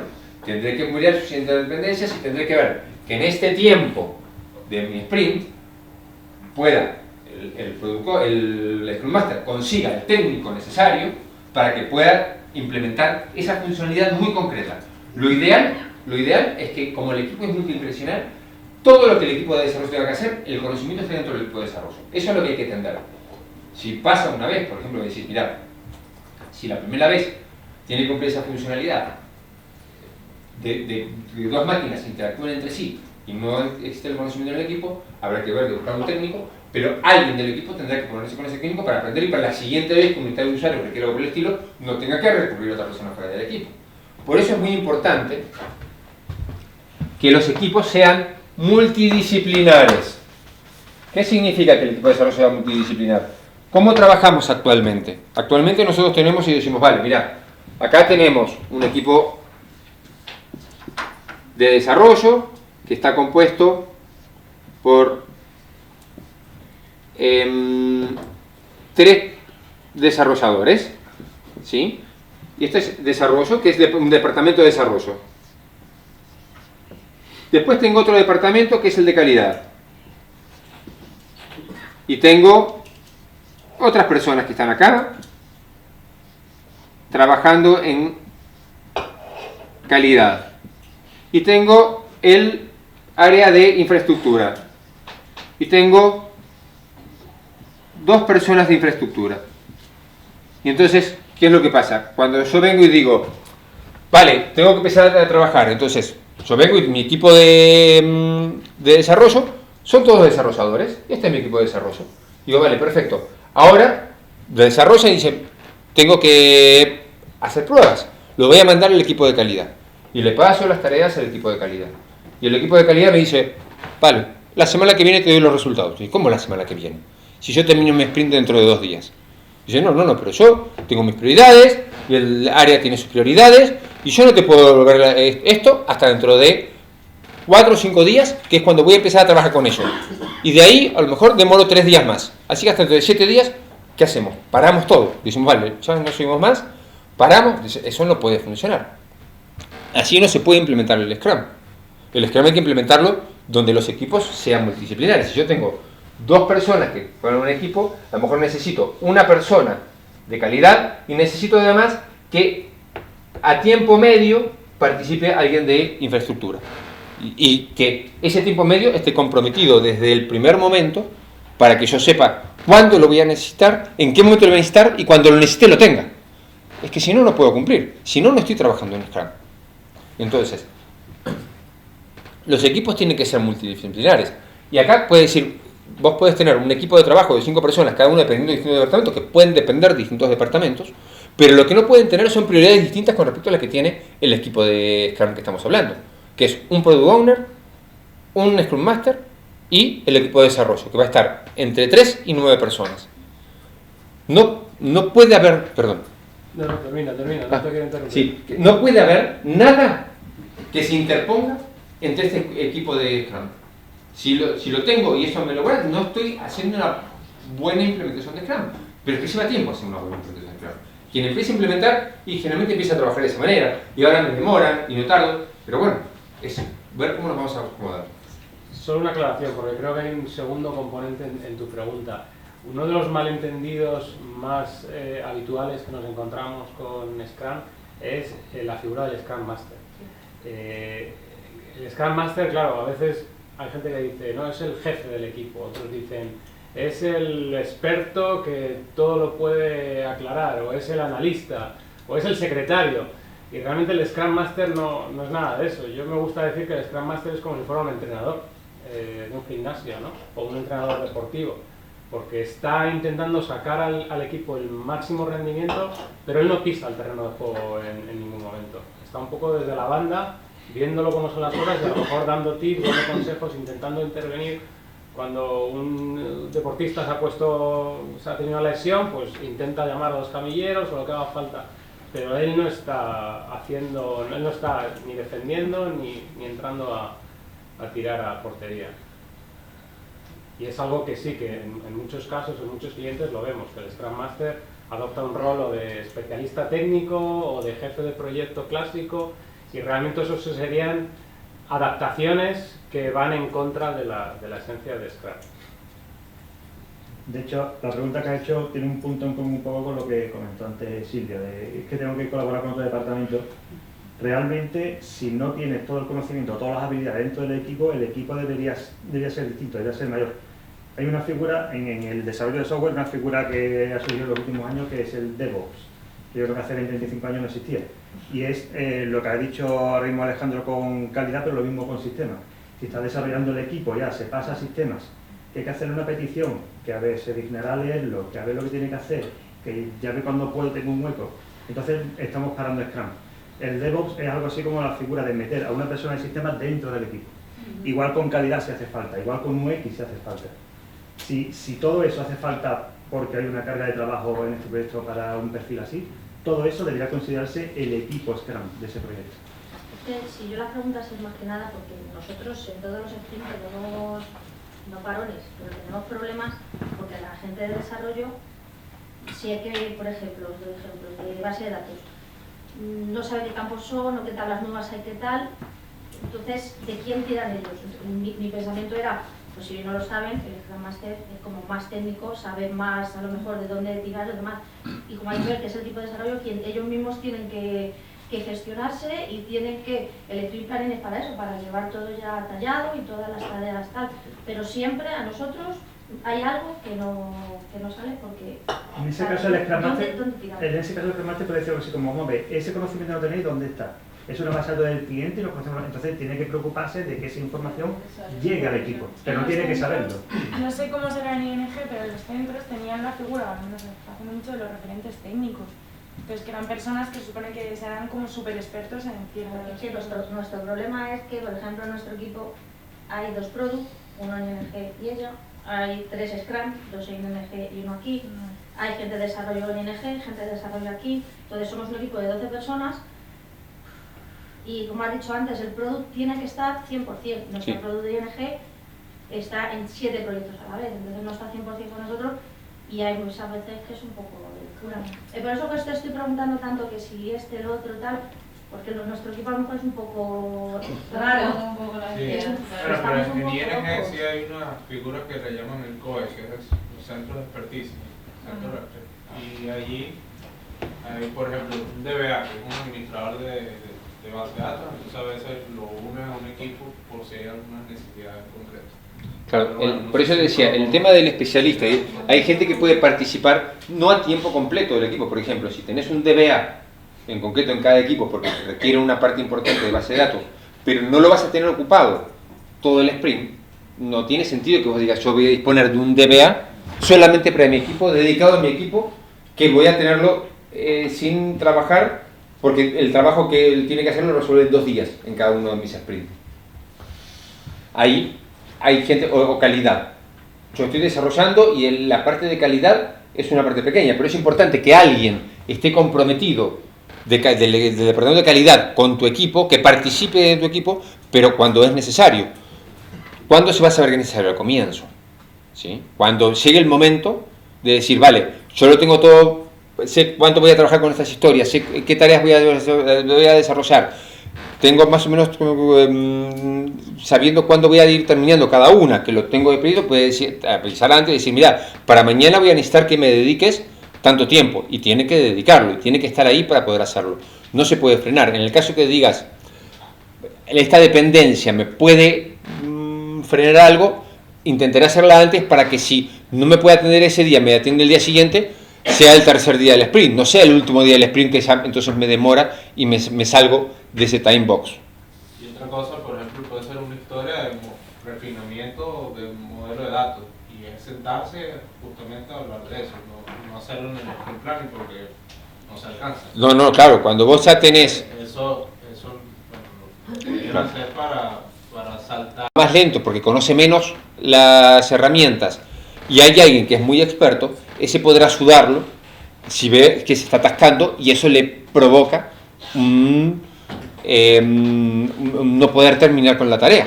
Entonces todo eso se va adaptando y lo importante es que todos los problemas que te has encontrado se planteen en la retrospectiva para que se solucionen para el siguiente sprint. Que si no se pueden, pero que se hayan solucionado algo. El tema es cómo aplicamos la mejora continua. Esto es muy importante. Si yo tengo un problema y además es recurrente, el Scrum Master ahí tendrá que decir, a ver, ¿cómo lo voy resolviendo? Lo que no puedo tener es durante 3 sprints el mismo problema. Porque el problema me surgió hoy y vale, no lo podemos dar respuesta, vamos viendo cómo lo solventamos, pero tengo que tomar las medidas necesarias para que el siguiente sprint no me vuelva a pasar. Si me está pasando en todos los sprints, tendré que hacer algún tipo de replanteamiento. No, nosotros hacemos refinamientos antes de la plana. Ya, pero esos patrones lo agarran desde el inicio, ¿no? El refinamiento también se utiliza muchas veces porque cuando estamos trabajando en la mitad del sprint, mi Product Owner está trabajando sobre la lista de tareas, sobre el backlog, trabajándolo, acomodándolo, reviendo, y a veces tiene también dudas de cómo poder ajustarlo. Si yo tengo una historia que para mí está clara, pero es muy grande, a lo mejor necesito ir al equipo y decirle, ¿esto queda claro? ¿Esto lo tengo que dividir? ¿Esto veo que ustedes lo pueden llevar a cabo? Y dicen, no, mira, esto dividilo, acá no queda claro esto.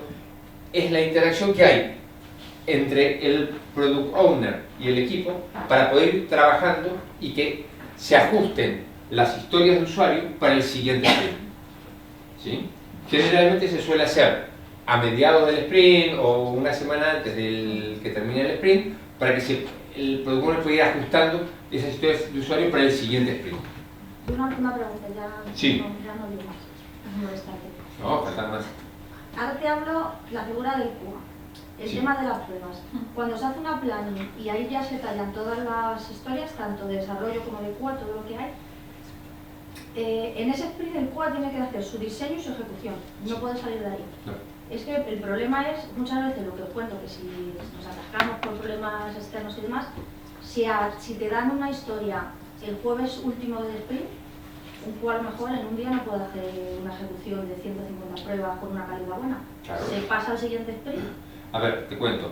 ¿Qué es lo que pasa? Vos tenés que sacar en un sprint un producto terminado.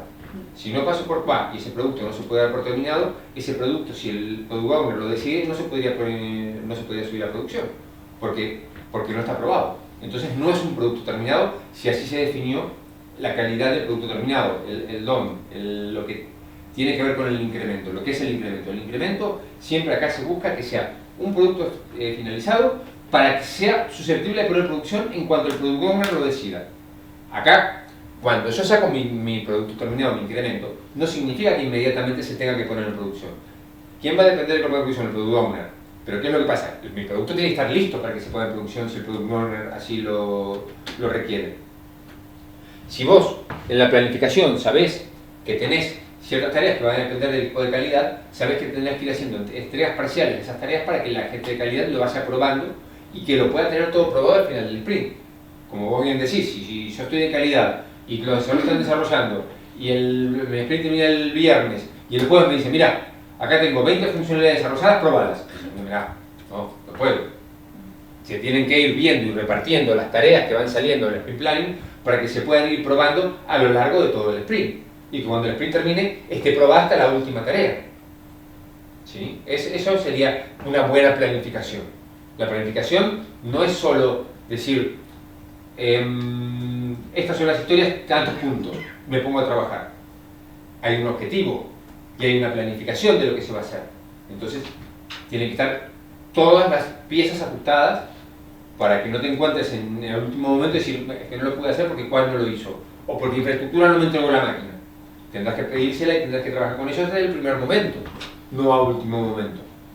¿Te das cuenta? Esa es la teoría, pero luego la... Por eso, esa es la teoría, pero en la práctica, ¿qué es lo que pasa? Cuando vos implementas esto, como decíamos antes, esto se basa en el empirismo. Entonces, cuando vos empiezas a trabajar, te vas a encontrar con un montón de estas cosas que no vas a resolver. Y resulta que cuando vas a ver los puntos que estás desarrollando, si te vas a tu gráfica, al chart que hablábamos, tenés que si yo tengo acá 100 puntos y acá mi tiempo máximo y esta sería mi tiempo, yo empiezo a trabajar así, empiezo así y por algún problema me quedo acá. Y esto no lo he determinado. Esto pasa siempre, pasa sobre todo cuando empiezas a trabajar. Lo que tenés que ir viendo, que en las iteraciones, esos problemas los vas resolviendo. Lo que no te puedes encontrar es siempre con el mismo problema. Porque entonces no se están encontrando las medidas necesarias para solucionar el problema. Entonces ahí lo que hay que ajustar es la mejora continua.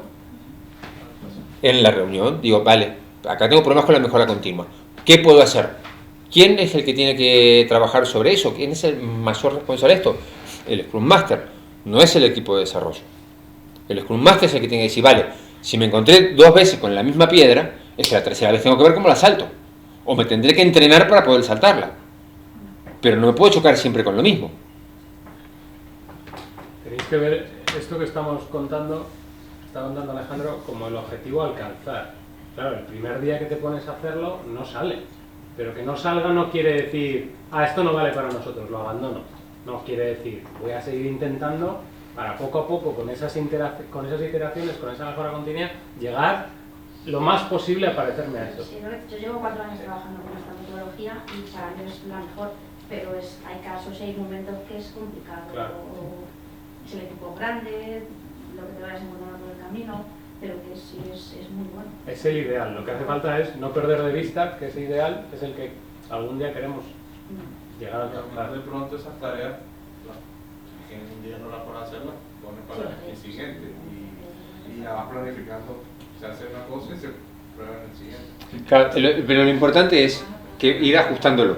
Si yo sé que siempre tengo un problema y nunca puedo terminar los puntos que me planteé, tengo que ir viendo, entonces tengo que decir para el siguiente sprint tendré que reducir un poquito los puntos que quiero llegar, porque yo sé que siempre me pongo unas metas que no puedo alcanzar. Es muy importante lo que decimos en el refinamiento, en la retrospectiva. Acá surgen, a vos te surgen, en su momento lo estoy implementando y me surgen muchas cosas a mejorar. Quédense con una, con la más importante, y vean cómo se puede mejorar una. Si yo quiero marcar 10 puntos de mejora, a lo mejor los 10 puntos de mejora no los puedo implementar. Y eso lo que me hace es, me genera más problemas que solución. Porque estoy siempre intentando resolver esos 10 puntos y nunca puedo. Me quedo con uno. Y si veo que ese no lo puedo resolver, me quedo con el siguiente. Y el otro es saber cuándo puedo resolverlo. Hay factores, lo que lo decíamos. ¿Quién es el responsable de que la organización conozca Scrum? Es el Scrum Master.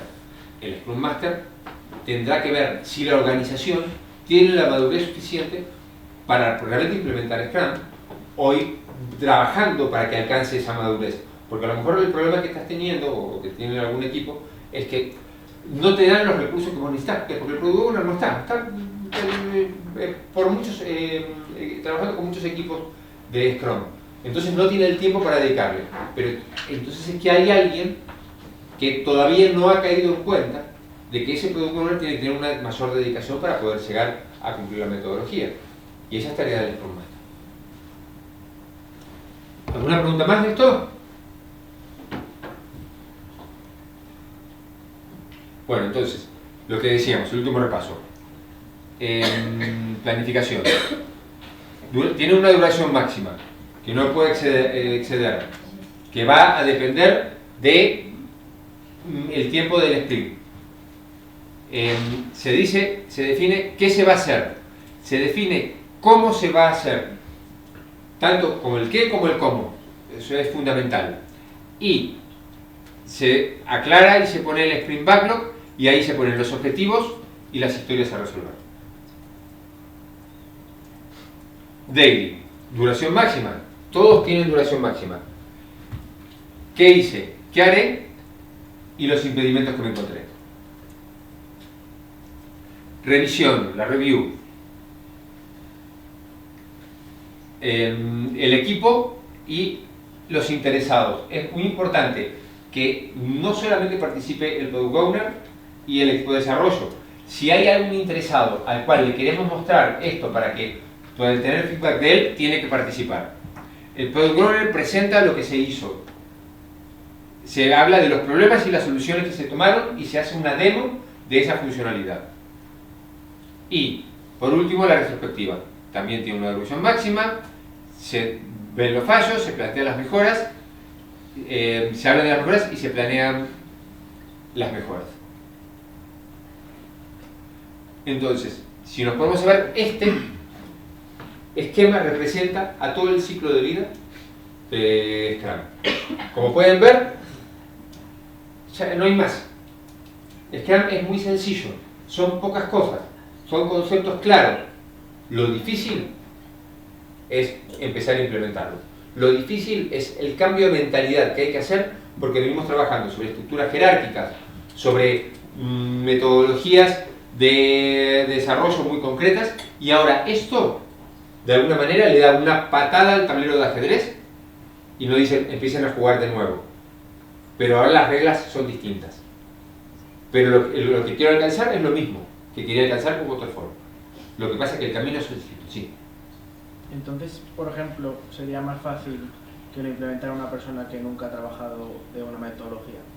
No digo que sea, por ejemplo, un becario que acaba de incorporarse, pero alguien que esté iniciando su carrera profesional, ¿cómo lo meterías tú en Scrum Master que no conoce la compañía, por ejemplo? A ver, el Scrum Master es el que tiene que conocer Scrum. Una persona que no tenga experiencia en esto, y lo para decir, ahora soy el Scrum Master, empieza a trabajar, se va a dar contra la pared muchas veces y no va a saber cómo hacerlo. Lo importante es que uno puede trabajar, por ejemplo, si vos decís, yo vengo trabajando en un equipo de desarrollo, empecé como junior en un equipo de desarrollo, utilizando Scrum, va conociendo, va trabajando en metodología, la va aprendiendo, la va viviendo, ahora puede dar el salto al Scrum Master. O a lo mejor puede ser alguien que tenga muchas capacidades. El tema es la capacidad que está en esa persona. Yo tengo una persona que conoce mucho de Scrum, mucho, pero resulta que es una persona negativa, que es una persona autoritaria, que es una persona poco reflexiva, va a tener más problemas que soluciones. Entonces de nada me vale. Si yo resulta que la persona que quiero que me empiece a solucionar problemas de relación con el equipo, y que esté muy atenta y que de ese equipo mantenga un equipo contento, para que ese equipo contento genere la mayor cantidad de puntos en un sprint, y esa persona es una persona conflictiva, mal voy, por más que conozca la metodología y por más que haya trabajado mucho con la metodología.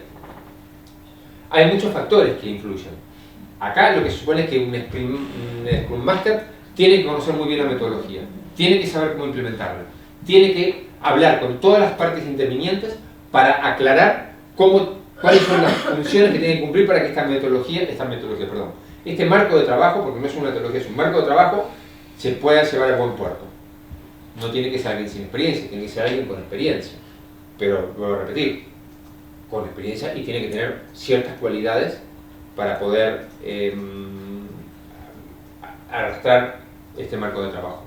es un facilitador, tiene que ser, como digo, un líder colaborativo, ¿te das cuenta? No un líder que ordene, marque y sea rígido, porque entonces no me vale. Tú dijiste que estabas en Sevilla, ¿no? Sí. ¿A qué hora te puedes venir? Mira, acá Javier lo vas a tener, él te va a poder apoyar en todo lo que necesites. Jorge, perdón, Javier. Jorge te va a poder apoyar en todo lo que necesites. Él es la persona que ahora va a estar en la empresa para poder implementar todo.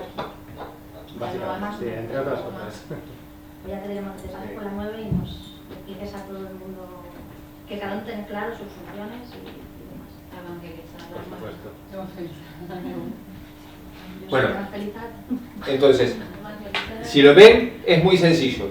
Tenemos el Product Backlog, tenemos el Sprint Backlog que sale en los planeamientos, tenemos el ciclo interactivo donde se van haciendo las dailies y se van haciendo los desarrollos, tenemos el incremento y tenemos los distintos roles que van interactuando en cada uno de los pasos. Eso es lo que es Scrum, no es más que eso. Gracias. Bueno, pues ya como última sección del Afterworks, traemos 4 ejemplos prácticos, reales, de sitios de proyectos en los que nos encontramos con dificultades a la hora de aplicar Scrum. Voy rápido, básicamente porque las preguntas que había hecho son todas buenísimas, son las correctas, y estoy viendo que ya estáis viendo que este modelo tan bonito es un poco como el horizonte, ¿no? Allí no vamos a llegar nunca porque se aleja, pero si no vamos civilización no avanzamos en la vida. Entonces la cuestión, como decía Jorge antes, es tenerlo como referente y acercarnos lo más posible dentro de los proyectos cada vez más. Entonces, para estos casos reales, esto es de nuevo básicamente el esquema que recopila todo lo que es Scrum, roles, artefactos, etc. Sabiendo lo que sabemos, de qué parte concreta, de qué zona pensamos que nos pueden surgir problemas en la implementación diaria. Os lo digo ya. De todos. De donde no se sabe. De hecho, pues no sé muy bien aquí, pero cuando hicimos el gráfico este, me planteé incluso poniendo flechas rojas apuntando a las propias flechas rojas. De donde no te lo esperes puede surgir algún problema. La cosa es que, como mucho también, muchas veces el problema no es el evidente, no es lo que notamos todos los días, sino que hay que escarbar un poco, ir hacia atrás y solucionar el verdadero problema que está por detrás. Son 4 casos, son, como digo, basados en mi propia experiencia. Ninguno son de Babel, lo digo para que después no llame a los de Sevilla y decir, oye, ¿en qué caso tuviste que un cliente? No son de una vida pasada. Lo que sí es verdad que, para proteger la identidad de todo el mundo, salvo la mía, todo lo demás no se menciona de qué empresa es, etcétera, solo será una pincelada. Y además hay acuerdos de confidencialidad por medio, o sea que no se puede... Eso no es transparencia, ¿eh? Es broma, es broma. A veces pesan más las denuncias sobre... Pero es que hay que ser transparente de lo relevante, y no es relevante si esto fue con X o con Y, ¿vale? Y además, simplemente para dar un poco de impacto visual, pues en cada una lo ilustramos como una película. Vale, primer caso. El caso del Product Developer. Esto es una película real, os lo creáis o no, yo no la he visto, pero ya estoy deseando, de los 70. La cosa con 2 cabezas. Un equipo con 2 cabezas, mal asunto. Este fue el primer proyecto en el que yo hice de Product Owner. Y fue llegar a una compañía y empezar a trabajar en ella como Product Owner, y me di cuenta al poco tiempo de que el equipo, cuando tenía una duda, no me lo preguntaba a mí, se lo preguntaba a uno de los desarrolladores. Y estaban haciendo cosas que yo no había dicho. Claro, lo primero dice uno, claro, soy el nuevo, ellos se conocen, tal, no confío en mí, esas cosas, no era eso. El problema en este caso, empezando a escarbar, es que era un proyecto que dependía mucho de una API en concreto, de una tecnología en concreto, de la cual yo no sabía. Entonces, claro, no es que no me preguntaran a mí, es que cuando me preguntaban, oye, ¿aquí qué quieres que salga en pantalla? Yo decía, esto. Decían, eso con la API que nos ha dicho el cliente, tenemos que utilizar, no se puede. Ah, bueno, pues entonces esto, o espera, voy al cliente. A la tercera o cuarta vez, el desarrollador este, que sí que sabía, decía, no, mira, la única manera de hacer eso es de esta otra manera. Y eso nos da el resultado más parecido. El problema ahí estaba en que el Product Owner, que era yo, no cumplía bien todas las funciones que tenía que cumplir. Una de ellas era conocer lo mejor posible, conocer muy bien el mundo, el micromundo del cliente. Yo no lo conocía, era una API que había que usarse en esa empresa para un determinado acceso y yo no lo conocía y esta persona sí. Entonces, era en este caso el product owner el que no estaba cumpliendo bien, no era el equipo el que estaba saltándose al product owner para preguntarle a otra persona. ¿Vale? Siguiente. El caso de la cliente no mata. En este caso, la persona que el cliente puso como interlocutor del product owner acababa de llegar a esa empresa, era su primer proyecto y tenía una inseguridad tremenda y no conocía su propio producto y sobre todo no quería que le fueran a echar la bronca diciéndole que no le estaba haciendo bien. Tenía un exceso de celo. Yo tenía que presentarle el Product Backlog, pues el Sprint Backlog para cada sprint y decía, estas son las historias de usuario que vamos a hacer. Y me decía que eran todas súper simples y sencillitas y que faltaban muchas cosas. Entonces, tú dices aquí que tiene que haber un formulario con estos dos campos, vale, pero ese formulario después ¿a dónde va a ir? No, es que eso no es de este historia de usuario. Bueno, pero y esto tiene que ser responsive. A partir de que ancho de pantalla esto se va a móvil, no es de este historia de usuario. Todo eso no lo entendía y lo que subyacía atrás es que estaba pensando que si después el producto que le dábamos no satisfacía lo que quería esa empresa, nosotros, el proveedor, le íbamos a decir tú me has aprobado el Product Backlog, hemos hecho lo que ponía ahí. Y hay muchas cosas que no las ponía. ¿Qué empecé a hacer? Empecé a meter en la historia de usuario todo lo que esta persona, este cliente, me pedía que metiera, simplemente para que se quedara tranquila. Lo que hice fue trasladar los problemas al otro lado. Me llamó el cual y me dijo, mira, yo aquí de cada criterio de aceptación que me pone tengo que sacar una serie de tests. Yo como pruebo el test este que dice que en la pantalla tiene que verse claramente y no sé, esto como lo pruebo, no se podía. La solución que encontré en ese momento, ni me gustó en ese momento ni me sigue gustando ahora, que fue, cogí el Product Backlog, lo llené de todas las cosas que me pedía esta clienta y que sabía que me iba a pedir, tenía la aprobación y ahora lo limpiaba. Entonces lo que le daba al equipo de desarrollo era el Product Backlog real, sin todo ese tipo de cosas que no hacía falta. Eso no es una buena práctica. ¿Qué se tenía que haber hecho aquí? Pues se tenía que haber hablado, pero desde antes de empezar el desarrollo, de la preventa, se tenía que haber empezado a hablar con todas las personas involucradas de lo que se iba a hacer. Es un poco lo que ha dicho también antes Alejandro, el tema de todos los stakeholders. Es muy difícil, no es imposible, ser un equipo que trabaja en Scrum, en un entorno, en una organización que no lo hace. Ese tipo de problemas sí son las que el Scrum Master debe ayudar a arreglar. En preventa ya se le tenía que haber explicado bien al cliente, a todo el cliente, a lo mejor los jefazos sí estaban convencidos, pero esta persona que han puesto enfrente no. Nos teníamos que haber preocupado desde el principio de que todas las personas involucradas estuvieran de acuerdo en la metodología que íbamos a usar. Y no habríamos llegado a ese problema que tuvimos después durante el desarrollo. ¿Vale?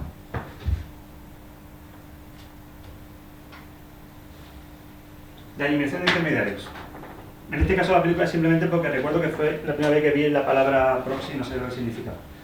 Si habéis leído por ahí, habéis escuchado hablar, habéis leído sobre el Proxy Product Owner. El Product Owner, por definición, es el dueño del producto, el que conoce el producto. Debería ser alguien del cliente, de la empresa cliente, que es el que conoce el producto. Pero claro, ese cliente puede estar en otro sitio o en otro país. Ese cliente puede no entender bien lo que es Scrum, lo que es el trabajo diario. Una serie de cosas así. Por eso, muchas veces, el rol que yo durante años he hecho realmente es el de Proxy Product Owner, vamos a llamarlo así. Es la persona que va al cliente, entiende bien su mundo y lo ordena de manera que el equipo de trabajo pueda solucionarle los problemas que tiene. En este caso, el cliente había leído sobre Scrum, le gustaba, le motivaba y dijo, no me pongo en Product Owner, ni me lo cobréis. Yo voy a ser Product Owner del equipo. Ah, pues estupendo. Esta persona estaba en otro país, hacía videoconferencias o lo que sea, bien. Más o menos sabía escribir el usuario, más o menos bien.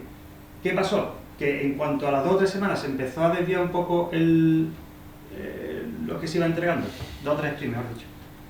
De lo que se esperaba, sus jefes empezaron a presionarle. Este hombre empezó a ponerse nervioso. Entonces, cada 2 dailies llegaba diciendo, no me conté lo que he hecho ayer, tenemos una nueva prioridad. Después otra vez, pero que no lo dije, no, pues abandonarlo, sí. Este es el único caso de los 4 que me pasó a mí, gracias a Dios, le pasó a un compañero. Entonces, hubo al final que meter a una persona de nuestra propia organización a ayudarle a esta persona no, tú cuéntame lo que sea y soy yo el que hablo con el equipo, etcétera. Al final hubo que meter intermediario. El Product Owner, de nuevo, tiene que tener una serie de características y tiene que tenerlas todas. Si conoce el producto pero no sabe priorizar, no entiende lo que es el trabajo del día a día, quiere interferir, quiere reordenar todo el rato, pues tampoco sirve como Product Owner. Y por último, el que se basa listo, el hombre que se queda demasiado grande. Este caso fue, había una historia de usuario, o bueno, un ejemplo, una historia de usuario súper pequeñita, súper concisa. 4 criterios de aceptación, A, B, C y D. Lo escribo, refinamiento, se lo explico al equipo, lo entendí todo, está clarísimo, vale. Días después me llega el desarrollador, ya ha hecho esa historia de usuario. Había hecho la A, la B, la C, la D y hasta la V. Había hecho un montón de cosas que no se pedían. En este caso era un formulario con 2 campos, era muy simple. Pues había metido un montón de validaciones que no se pedían. Había metido efectos gráficos, de que esto cambia de color cuando vas con estilos. Había algunas cosas que eran muy buenas ideas, pero no pertenecían a ese sector de usuario, y hay otras cosas que eran por sí. Esto ha pasado varias veces. Hay veces en que los desarrolladores pues, se ponen creativos porque saben hacer cosas. Hay veces que es por culpa de es por la tecnología. Muchas veces decimos, por ejemplo, hay que poner aquí una tabla que muestre un contenido, y esa tabla se tiene que poder reordenar, ese es el criterio de aceptación, se tiene que poder reordenar por cualquier columna. Vale, está bien. ¿Qué hacemos muchas veces? En vez de empezar a desarrollar desde cero, como estamos utilizando la tecnología tal, cogemos un componente que ya he hecho, que es una tabla que nos sirve para eso, pero además esa tabla tiene un campito por el que filtrar, otro por el que buscar, se puede editar, se puede añadir una columna, y todo eso pues aparece ahí. El desarrollador, con su mejor intención, dice, es que esto es mucho más completo, y lo coge y lo mete. Claro, puede que eso valga, puede que no, puede que interfiera el resto del usuario, es un problema. Pero en otros casos también, y de eso también ha hablado Alejandro, de que el Product Owner tiene que estar accesible. Yo hubo un tiempo en que, aparte de ese Product Owner de varios proyectos al mismo tiempo, estaba también colaborando con negocio bastante. Entonces viajaba mucho para ir a reuniones de preventa, que además no eran ni siquiera en España. Entonces, para ir a una reunión, yo estaba 2 días fuera. Y recuerdo muchas veces de llegar a un hotel de no sé dónde, a las 12:30 de la noche, y ver 18 correos. Uno de este desarrollador, que tenía un par de dudas. No puedo, mañana lo veo, y no lo vi. ¿Qué hace este hombre? Lo que dice Alejandro, se para, esperando a que yo le conteste. Bueno, tiene que tomar alguna determinación. ¿Cuál tenía que haber sido? Quizás decírselo al Scrum Master, que el Scrum Master contar conmigo, etcétera, etcétera.